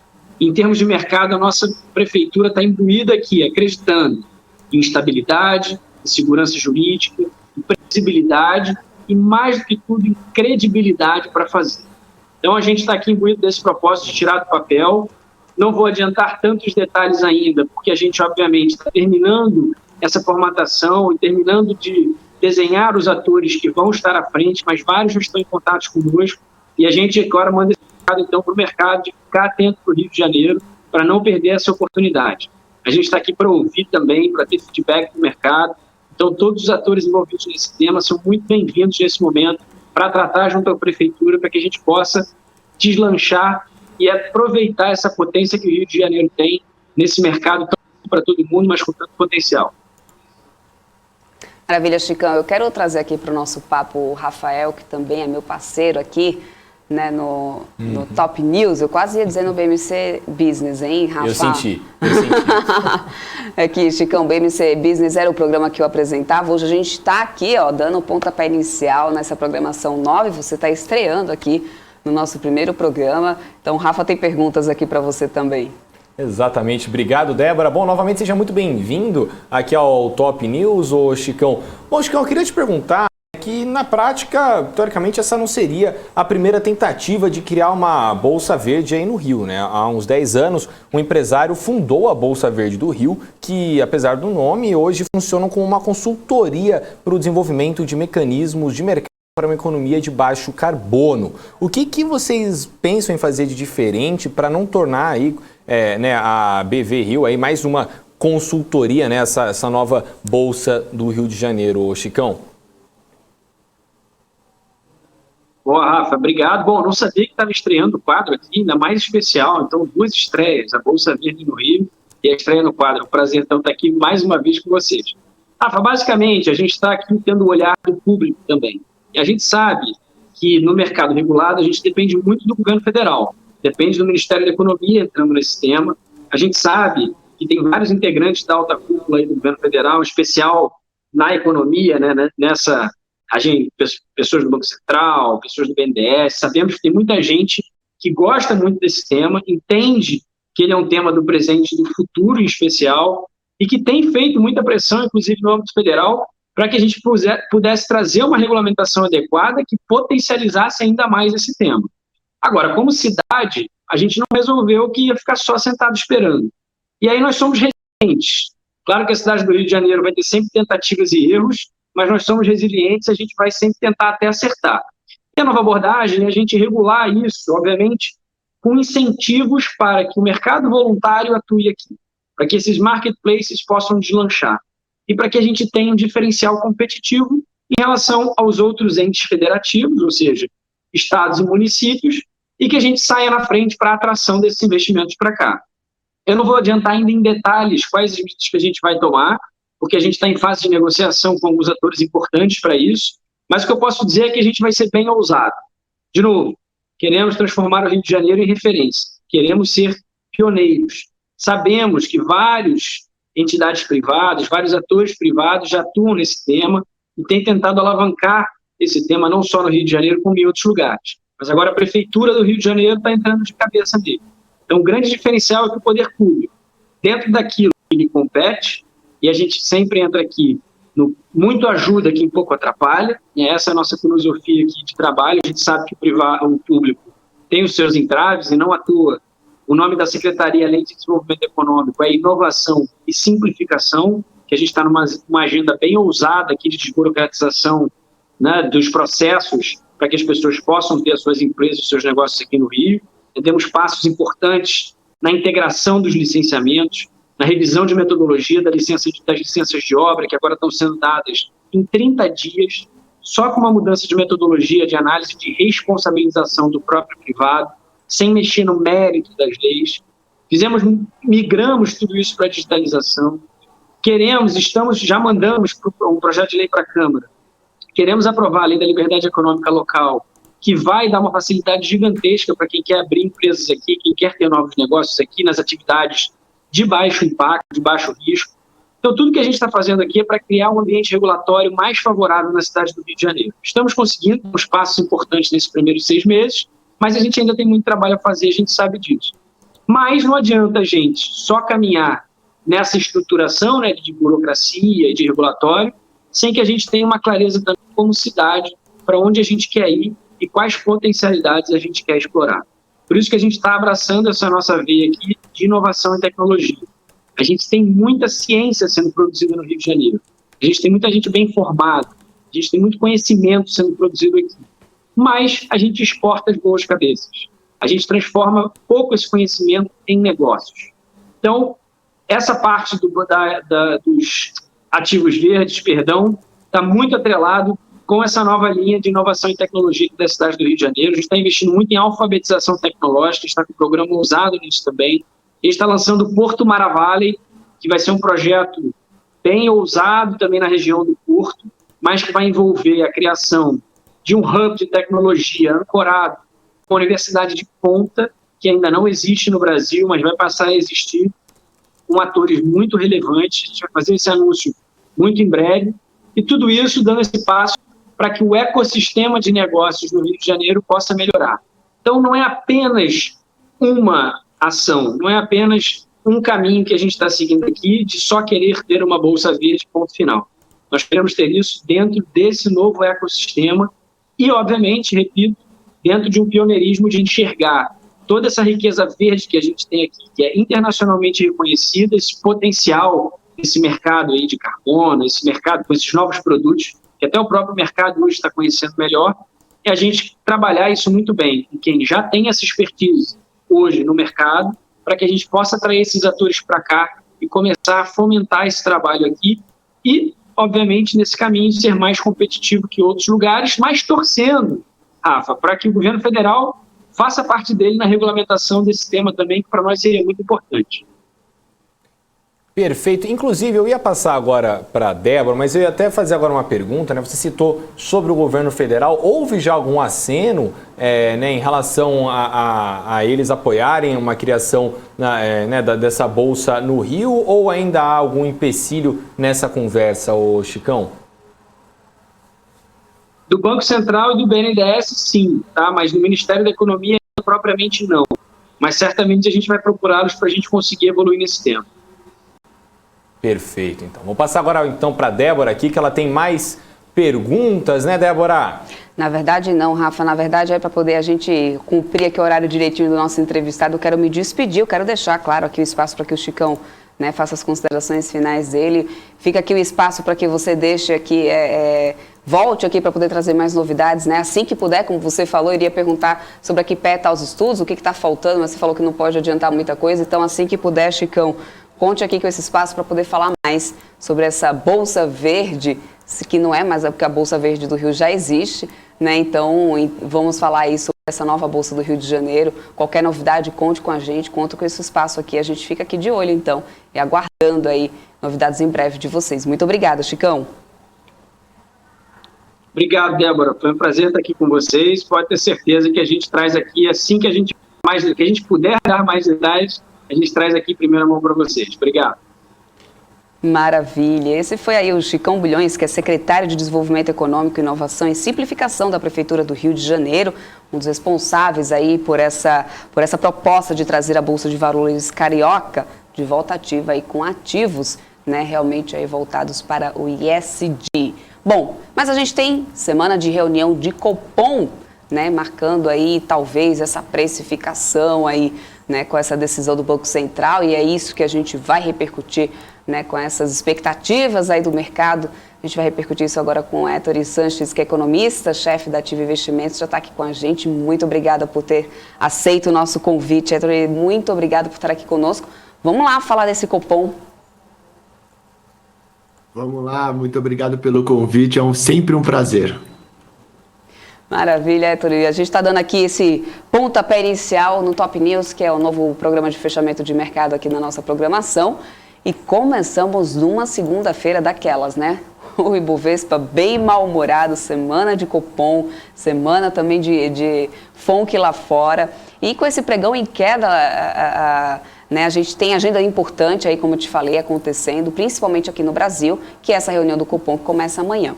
Na semana passada, muitas casas revisaram aí suas expectativas, né? A minoria agora acredita em uma alta, né, de 1,5%. O que vocês aí estão esperando na ativa? 1,5%, 1,25%, 1%? Como que estão as expectativas aí de vocês? Nós mantivemos o 1,25%, né? Destoando um pouco da mediana, aí, ou pelo menos da aposta majoritária no mercado, que está em 100 pontos, né? Nós esperamos esse 1,25 muito por conta do avanço das expectativas de inflação de 2022, horizonte relevante para o Banco Central, que está muito acima, né, do alvo da meta para o ano. Então, a nossa premissa básica basicamente essa, né? Como é que o Banco Central vai justificar uma manutenção do passo se houve uma deterioração do cenário para o seu horizonte, para a sua principal atribuição, que é a meta de inflação. Uhum. Mas, enfim, tem aquele detalhe, uma coisa é o que a gente quer, outra coisa é o cenário ideal, né? Considerando o cenário atual. Para o mercado, qual seria o patamar ideal da Selic no final de 2021? Então, é o cenário de convergência, né? O ideal para o mercado, né? O cenário no qual o mercado pode confiar na autoridade que vai contribuir às suas atribuições, né? Então, só para ser um pouquinho mais claro, né? O mercado ele não tem uma paixão por um número, né? O que o mercado espera é que o Banco Central cumpra as suas atribuições. Hoje, já tem gente falando, aliás, majoritariamente, está se falando que o Banco Central não vai conseguir entregar a inflação de 2022 no alvo da sua meta e vai, mais uma vez, ficar acima dela, né? Então, nós, por exemplo, aqui na Ativa, nós temos 3,7 de IPCA para o ano que vem. O foco está em 4,1. Já tem gente falando em 4,5, 4,6 para o ano que vem. É muito acima até nós que estamos baixistas, estamos acima do alvo de 3,5% de inflação para o ano que vem. Então, assim, aí o Banco Central ele tem que reagir em função dos graus de credibilidade que ele tem no tocante à política monetária para buscar tal convergência. Por isso que nós temos 125. Se o Banco Central viesse elevando ao passo de 100, ele vai dar uma sinalização forte, para nós pelo menos, né, de que ele está relativamente insensível à deterioração da inflação. Uma vez que ela saiu de 3,7, foi buscar agora 4,10, ele falou, não, o ritmo que nós estamos tá tudo bem. Só que em 3 reuniões o Banco Central ele já perde o horizonte de 22 e passa a mirar 23. Então, o que ele vai estar falando para a gente? Ficaremos ao passo de 100, mesmo que as expectativas se deteriorem, ao passo de 40 bips por inter-reuniões. Então, é algo que é bem relevante e deve jogar ali a taxa final de juro para alguma coisa esse ano abaixo de 8,5, que é o nosso cenário por enquanto. Maravilha. Falando de Boletim Focus, que inclusive segunda-feira, né? Hoje tivemos aí mais um Boletim Focus, justamente IPCA. Você falou de IPCA do ano que vem, mas o IPCA de hoje deu até um susto, né, Rafa? Exatamente, Débora. Inclusive, né, ele subiu novamente de 8% para 8,35% nesse ano. Só que essa foi a 24ª elevação consecutiva na projeção. Ou seja, a previsão para 2021 está acima da meta de inflação, que é de 3,75%. Mas a estratégia do Banco Central era começar a corrigir a Selic para segurar essa inflação, o que aparentemente não está rolando, né? Então, qual seria a taxa de juros, né, condizente para conter essa inflação, na sua opinião, Ettore? Por que sabemos também que, historicamente, o país nunca rodou com juros tão baixos, né? Como é que você vê essa situação? Então, a inflação desse ano, ela já não é mais horizonte para o Banco Central. O que eu quero dizer com isso? O Banco Central ele já não tem mais potência, né? Então, o juro, a Selic, ela poderia estar 10, 15, 20, que o 8, ou pelo menos a inflação acima de 8, seria observada, né? Então não temos mais potência. Por isso que eu estou falando da inflação de 22, das expectativas de 22. Para o ano que vem, a taxa de convergência hoje, ela seria um pouquinho mais austera do que o 8,5 que eu tenho precificado. Só para a gente ter na cabeça qual é o coeficiente. O Banco Central, se ele eleva a taxa média em 100 pontos, ele consegue derrubar em cerca de 20 pontos a inflação. O que significa? Vamos colocar de tal maneira. No final desse ano eu tenho 8,5. Se o Banco Central ele jogasse para 9,5, eu derrubaria a minha expectativa de inflação em 20 pontos, ou seja, de 3,7 para 3,5. É mais ou menos essa a linha de raciocínio. Perfeito, então, Ettore. Inclusive, né, em agosto, a inflação subiu 0,87%, sendo a maior inflação para o mês desde o ano 2000, de acordo com o IBGE. Isso tudo por causa do preço dos combustíveis que tem pesado, né, no bolso dos consumidores. Além do combustível, o que mais pode puxar essa inflação nos próximos meses, na sua opinião, Ettore? Energia elétrica. O mês de setembro ele vai ser um mês marcado por energia elétrica. É o mês que entra em vigor a nova bandeira, né, a bandeira escassez hídrica, e deve impulsionar por aí a inflação. Outro aspecto que é muito relevante que a gente tem que ressaltar é alimentos, uma vez que oscilações climáticas eles batem bastante em alimentos in natura, tá? Então, o que são alimentos in natura? Então tem folhaginosas, eu já ia entrar em termos, né? Não, alface, tomate, batata, são hipersensíveis à oscilação de clima, né? Seja com mais temperatura ou seja com menos temperatura, seja com mais água, mais chuva ou menos chuva. Eles têm uma faixa ali ideal. O ponto positivo é que eles vão ter aí a sua reposição de oferta é muito rápida, né? São ciclos curtos e ela tem uma transmissão do atacado para o varejo muito veloz também. Isso é para o bom e para o bem e para o mal, né? Ou seja, eu tiro da terra um tomate, ele não vai ser manufaturado ou ter um grande trabalho até chegar na mesa. É praticamente da terra para a mesa. O mesmo serve para batata, para o alface e tudo mais. Então, do jeito que sobe rápido, quando essa oferta for recomposta, ele cai rápido também. E aí, tem uma coisa que agora eu estava comentando com os amigos, os inflacionistas, né, o pessoal, os fiscais do Sarney aí que ficam monitorando a inflação no detalhe, brincadeira aí com os fiscais do Sarney, mas a gente estava fechando agora uma projeção, né, eu fechei, na verdade, uma projeção para emplacamento e licença, é o famoso IPVA.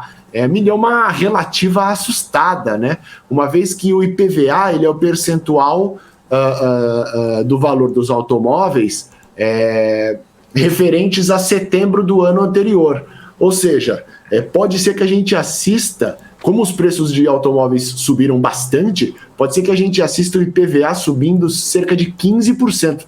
Essa é uma notícia que eu ainda não divulguei, né, em primeira mão aqui para vocês, dessa projeção, cerca de 15% de IPVA em janeiro do ano que vem, na minha perspectiva, evidentemente.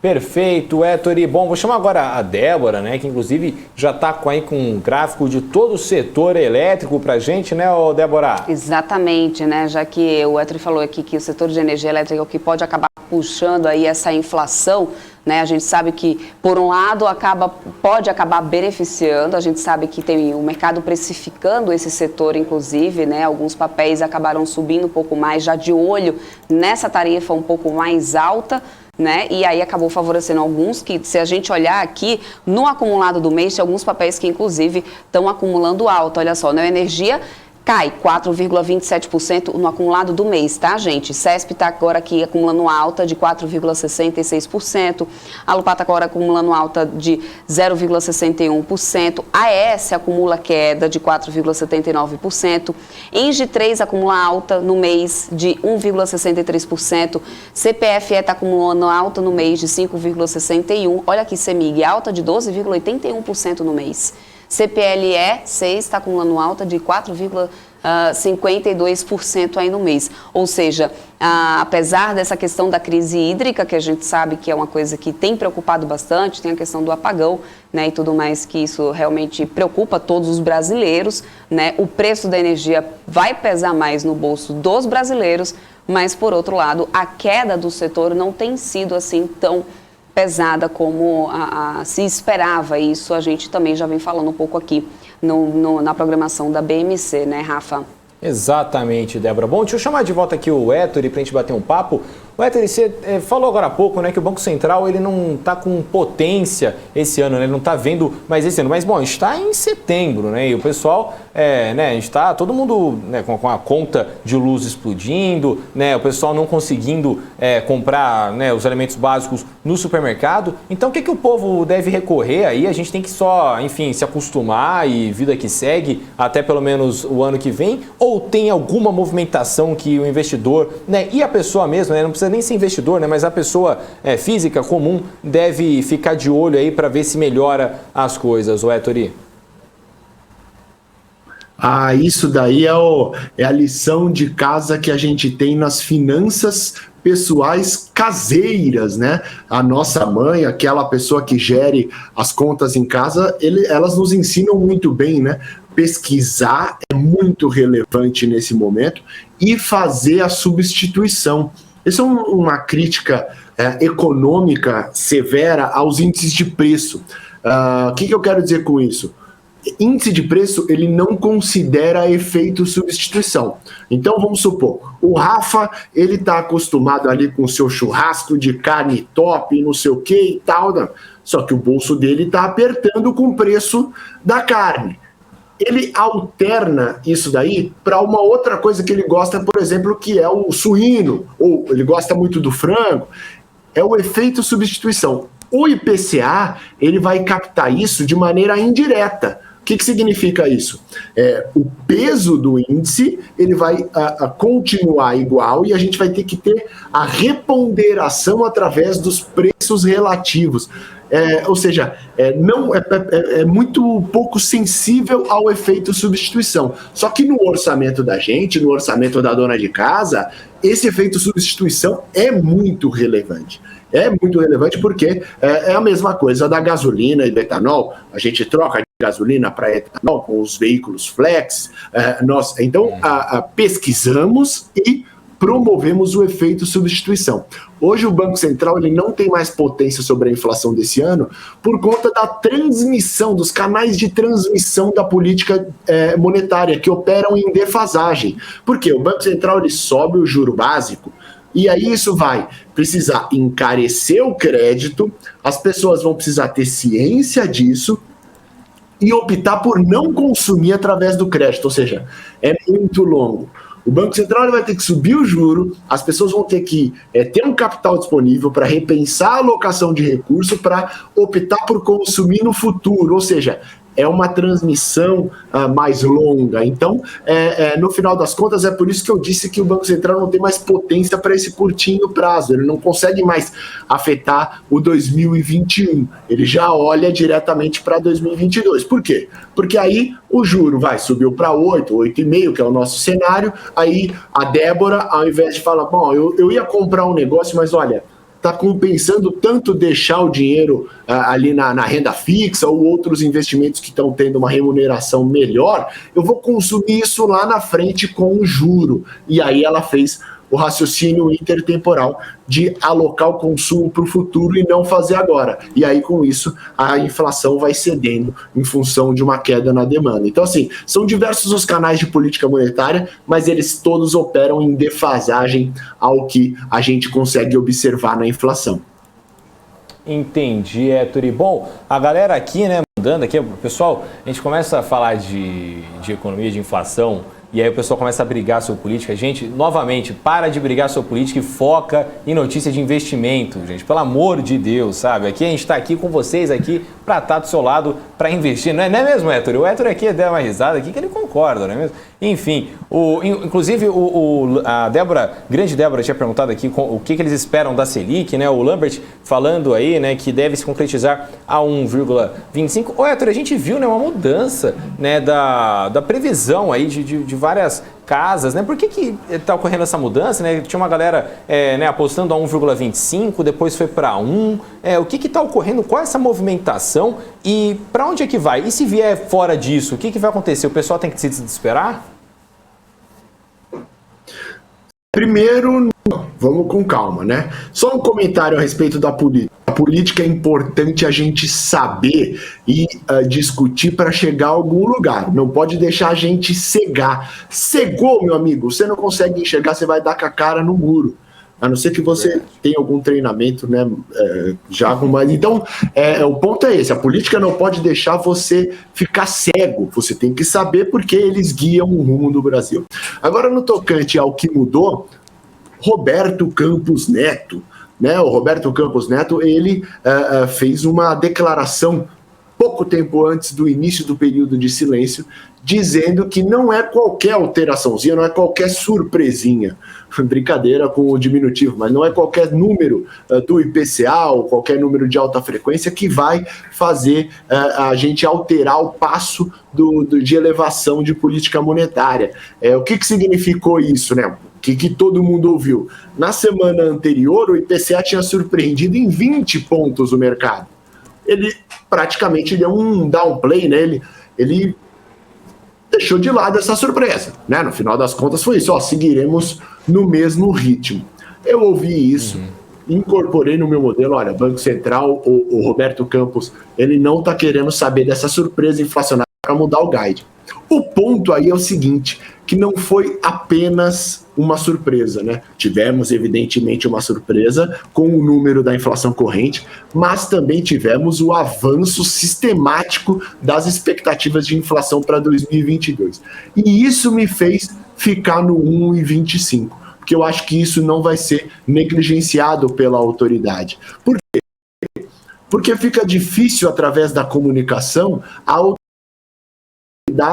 justificar que as expectativas condicionais deles mesmos estão acima da meta, sendo que eles estão dentro do horizonte. É muito fácil eu falar para você, olha, eu não consigo mais baixar a inflação desse ano porque já está além do meu horizonte. Você vai me perguntar, e o ano que vem? Aí eu vou falar, olha, então, tá acima, mas veja bem, fica difícil. Aí você vai me perguntar, você é da inflação, né? Aí eu vou dizer, não, eu tenho um compromisso. Falei, então por que você não justifica isso, né? Aí acaba gerando essa bola de neve, né? Então é por isso que eu estou no 1,25 ainda, né? Mas foi a fala do Banco Central, bem do Roberto Campos Neto, presidente do BC, bem mais dovish, que deu essa rebalizada aí nas expectativas de mercado.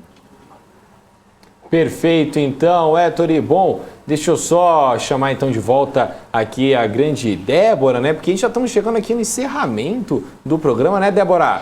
Pois é, o encerramento do programa, mas não da nossa programação, porque ainda hoje tem geometria, tá, gente? Então fiquem de olho aí. Aliás, já podem começar a deixar aqui no chat os pedidos aí dos papéis, tá? Eu quero só me despedir do Ettore aqui por enquanto.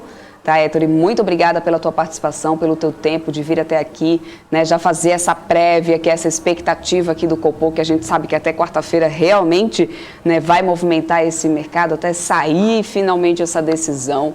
A gente vai ficar aqui realmente nessa expectativa, o mercado mais ainda, né, que sempre é assim, né, sempre existe aquela expectativa. Então, muito obrigada. Obrigada pelo teu tempo, obrigada por ter aceito o nosso convite, participar aqui conosco, ter dividido aqui a tua análise, a tua visão aí do mercado. E te aguardamos aqui outras vezes. Até uma próxima. Fechado, Débora. Obrigado, Rafa. Prazer estar aqui com vocês, sempre e ainda mais na estreia desse programa. Forte abraço. Tchau, tchau. Tchau, tchau. Maravilha. É isso aí, gente. É isso, como eu falei, a nossa programação não acaba não, tá, Rafa? Eu só quero dar mais um giro aqui para poder a gente dar uma olhada aqui de como que vai ficar... de como ficou, na verdade, aqui, tá? Só para poder vocês darem uma olhada como que ficou o nosso mapa de calor. Olha só como encerrou o nosso mapa de calor, hein, Rafa? Por variação aqui, nosso mapa de calor do Profit Pro da Nelogica acabou assim. Um Braskem lá na frente de queda, liderando literalmente essas quedas, 11,54%, isso dos ativos do Ibov, tá, gente? 11,54% de queda, Via 6,74% de queda, isso do setor de varejo, tá? A gente teve Prio 3 aqui também, ó, junto do setor aqui de petróleo, Prio 3, 5,68% de queda, Petri 3 e Petri 4 também caíram nessa movimentação aqui dessa segunda-feira. Aí a gente teve o setor de varejo com Via, com Amer 3 também na queda, com, deixa eu ver mais por aqui, vamos lá, onde estão aqui os setores de varejo nesses momentos, aqui Lame 4, tá, que estava vendo, 4,18% de queda, bancos também tiveram aí despontando aqui nesse setor, Magazine Luiza, olha aí, 3,14% de queda. Bom, amanhã a gente vai repercutir também aqui como que pesou tanto aqui nesses setores, viu, Rafa? Quem não conseguiu chegar a tempo aqui da gente falar de toda essa movimentação do mercado, de tudo que aconteceu por aqui, é só não perder a nossa programação, porque todos os dias, a partir das 9 horas da manhã, a gente já está ao vivo aqui na BMC, trazendo todas as notícias do mercado, tudo que está acontecendo aqui no mercado nacional e internacional, principalmente também lá no nosso portal, né, Rafa? Exatamente, Débora. Bom, eu que agradeço a sua companhia aqui e, né, espero que a gente fique bastante tempo aqui no Top News, né? Eu adorei, você sabe que eu adoro né, apresentar aqui com você, é sempre uma aula diária aqui e a gente continua também, né, não só aqui né, na nossa programação, porque agora vem o Geometria com o Grande Guga Almeida, que eu tô ansioso para saber como é que foi o fim de semana do Grande Guga, mas também o nosso portal, né, www.bmcnews.com.br, que tá de cara nova, né? Então vai lá, gente, deem seu feedback, falem se vocês vocês gostaram, que não gostaram, enfim, mandem, que a gente vai construir juntos com vocês a BMC News, né, pra gente realmente ter informação que gera valor a vocês. É assim que a gente trabalha aqui, né, Débora? A gente pensa tudo para tentar ajudar ao investidor brasileiro, né, Débora? Exatamente isso. Eu só ler uns comentários aqui do pessoal no chat. O Peter Santana já está agradecendo aqui. Obrigada pela sua audiência de sempre, tá, Peter? E aí, ó, o Rui das Neves está dizendo assim, convidado super imparcial, parabéns. O Lambert também dizendo, valeu, Sanches. O Vanderlei dizendo, o cara é bom mesmo. Legal a gente ouvir, assim, uma opinião que realmente, né, traga informação realmente sem viés. É isso que a gente sempre tenta aqui trazer para vocês. O Lambert está dizendo bem o seguinte, olha só, Lambert Souza, putz, hoje foi triste, mas minha carteira pessoal total está no verde, 12,5%. Olha aí que legal. O investidor topzera está dizendo, única tristeza dessa queda é não ter mais dinheiro para poder aportar. É exatamente, aliás, eu comecei hoje no BMC News falando exatamente isso. Em cenários de queda, talvez você possa, dependendo do perfil do investidor, pode estar aí a oportunidade. Né? A Luiz Bassi estava aqui na semana passada falando exatamente sobre isso. Às vezes, menos movimentação, mas movimentação mais assertiva. Então, dependendo da sua estratégia, dependendo aí, né, do seu perfil como investidor, né, um cenário de queda não é ruim, pode ser positivo. Né? Então, é só mudar um pouquinho aí a chavinha. Isso é importante aí, né, dar sempre aí uma olhada de como que está um todo e não somente o dia e não somente um evento pontual, olhar o cenário, olhar fundamentos, né? Assistir a BMC, tá aqui com a gente todos os dias, que a gente está trazendo todas as notícias ao vivo para vocês. Bom, eu vou encerrando por aqui a nossa primeira edição do Top News. Amanhã a gente está de volta por aqui, né, Rafa, com o fechamento do mercado. Eu começo ao vivo a partir das 9h30 da manhã, com toda a movimentação do mercado e todas as notícias no BMC News, junto com a Paula Moraes. Com o Rafa, a partir das 16 horas, vocês acompanham aqui eu e o Rafa com o fechamento do mercado. E daqui a pouquinho, depois do intervalo, vocês acompanham o Geometria, junto com o Guga e com ele, com o Rafa. Ele volta já já, então continue aqui, porque ele sabe quem estava aqui, tá, gente? Continue aqui. Já vão pedindo os papéis aí que o senhor Guga já está chegando para poder conseguir, para poder analisar aqui os papéis para vocês. Até amanhã, pessoal. Tchau, tchau.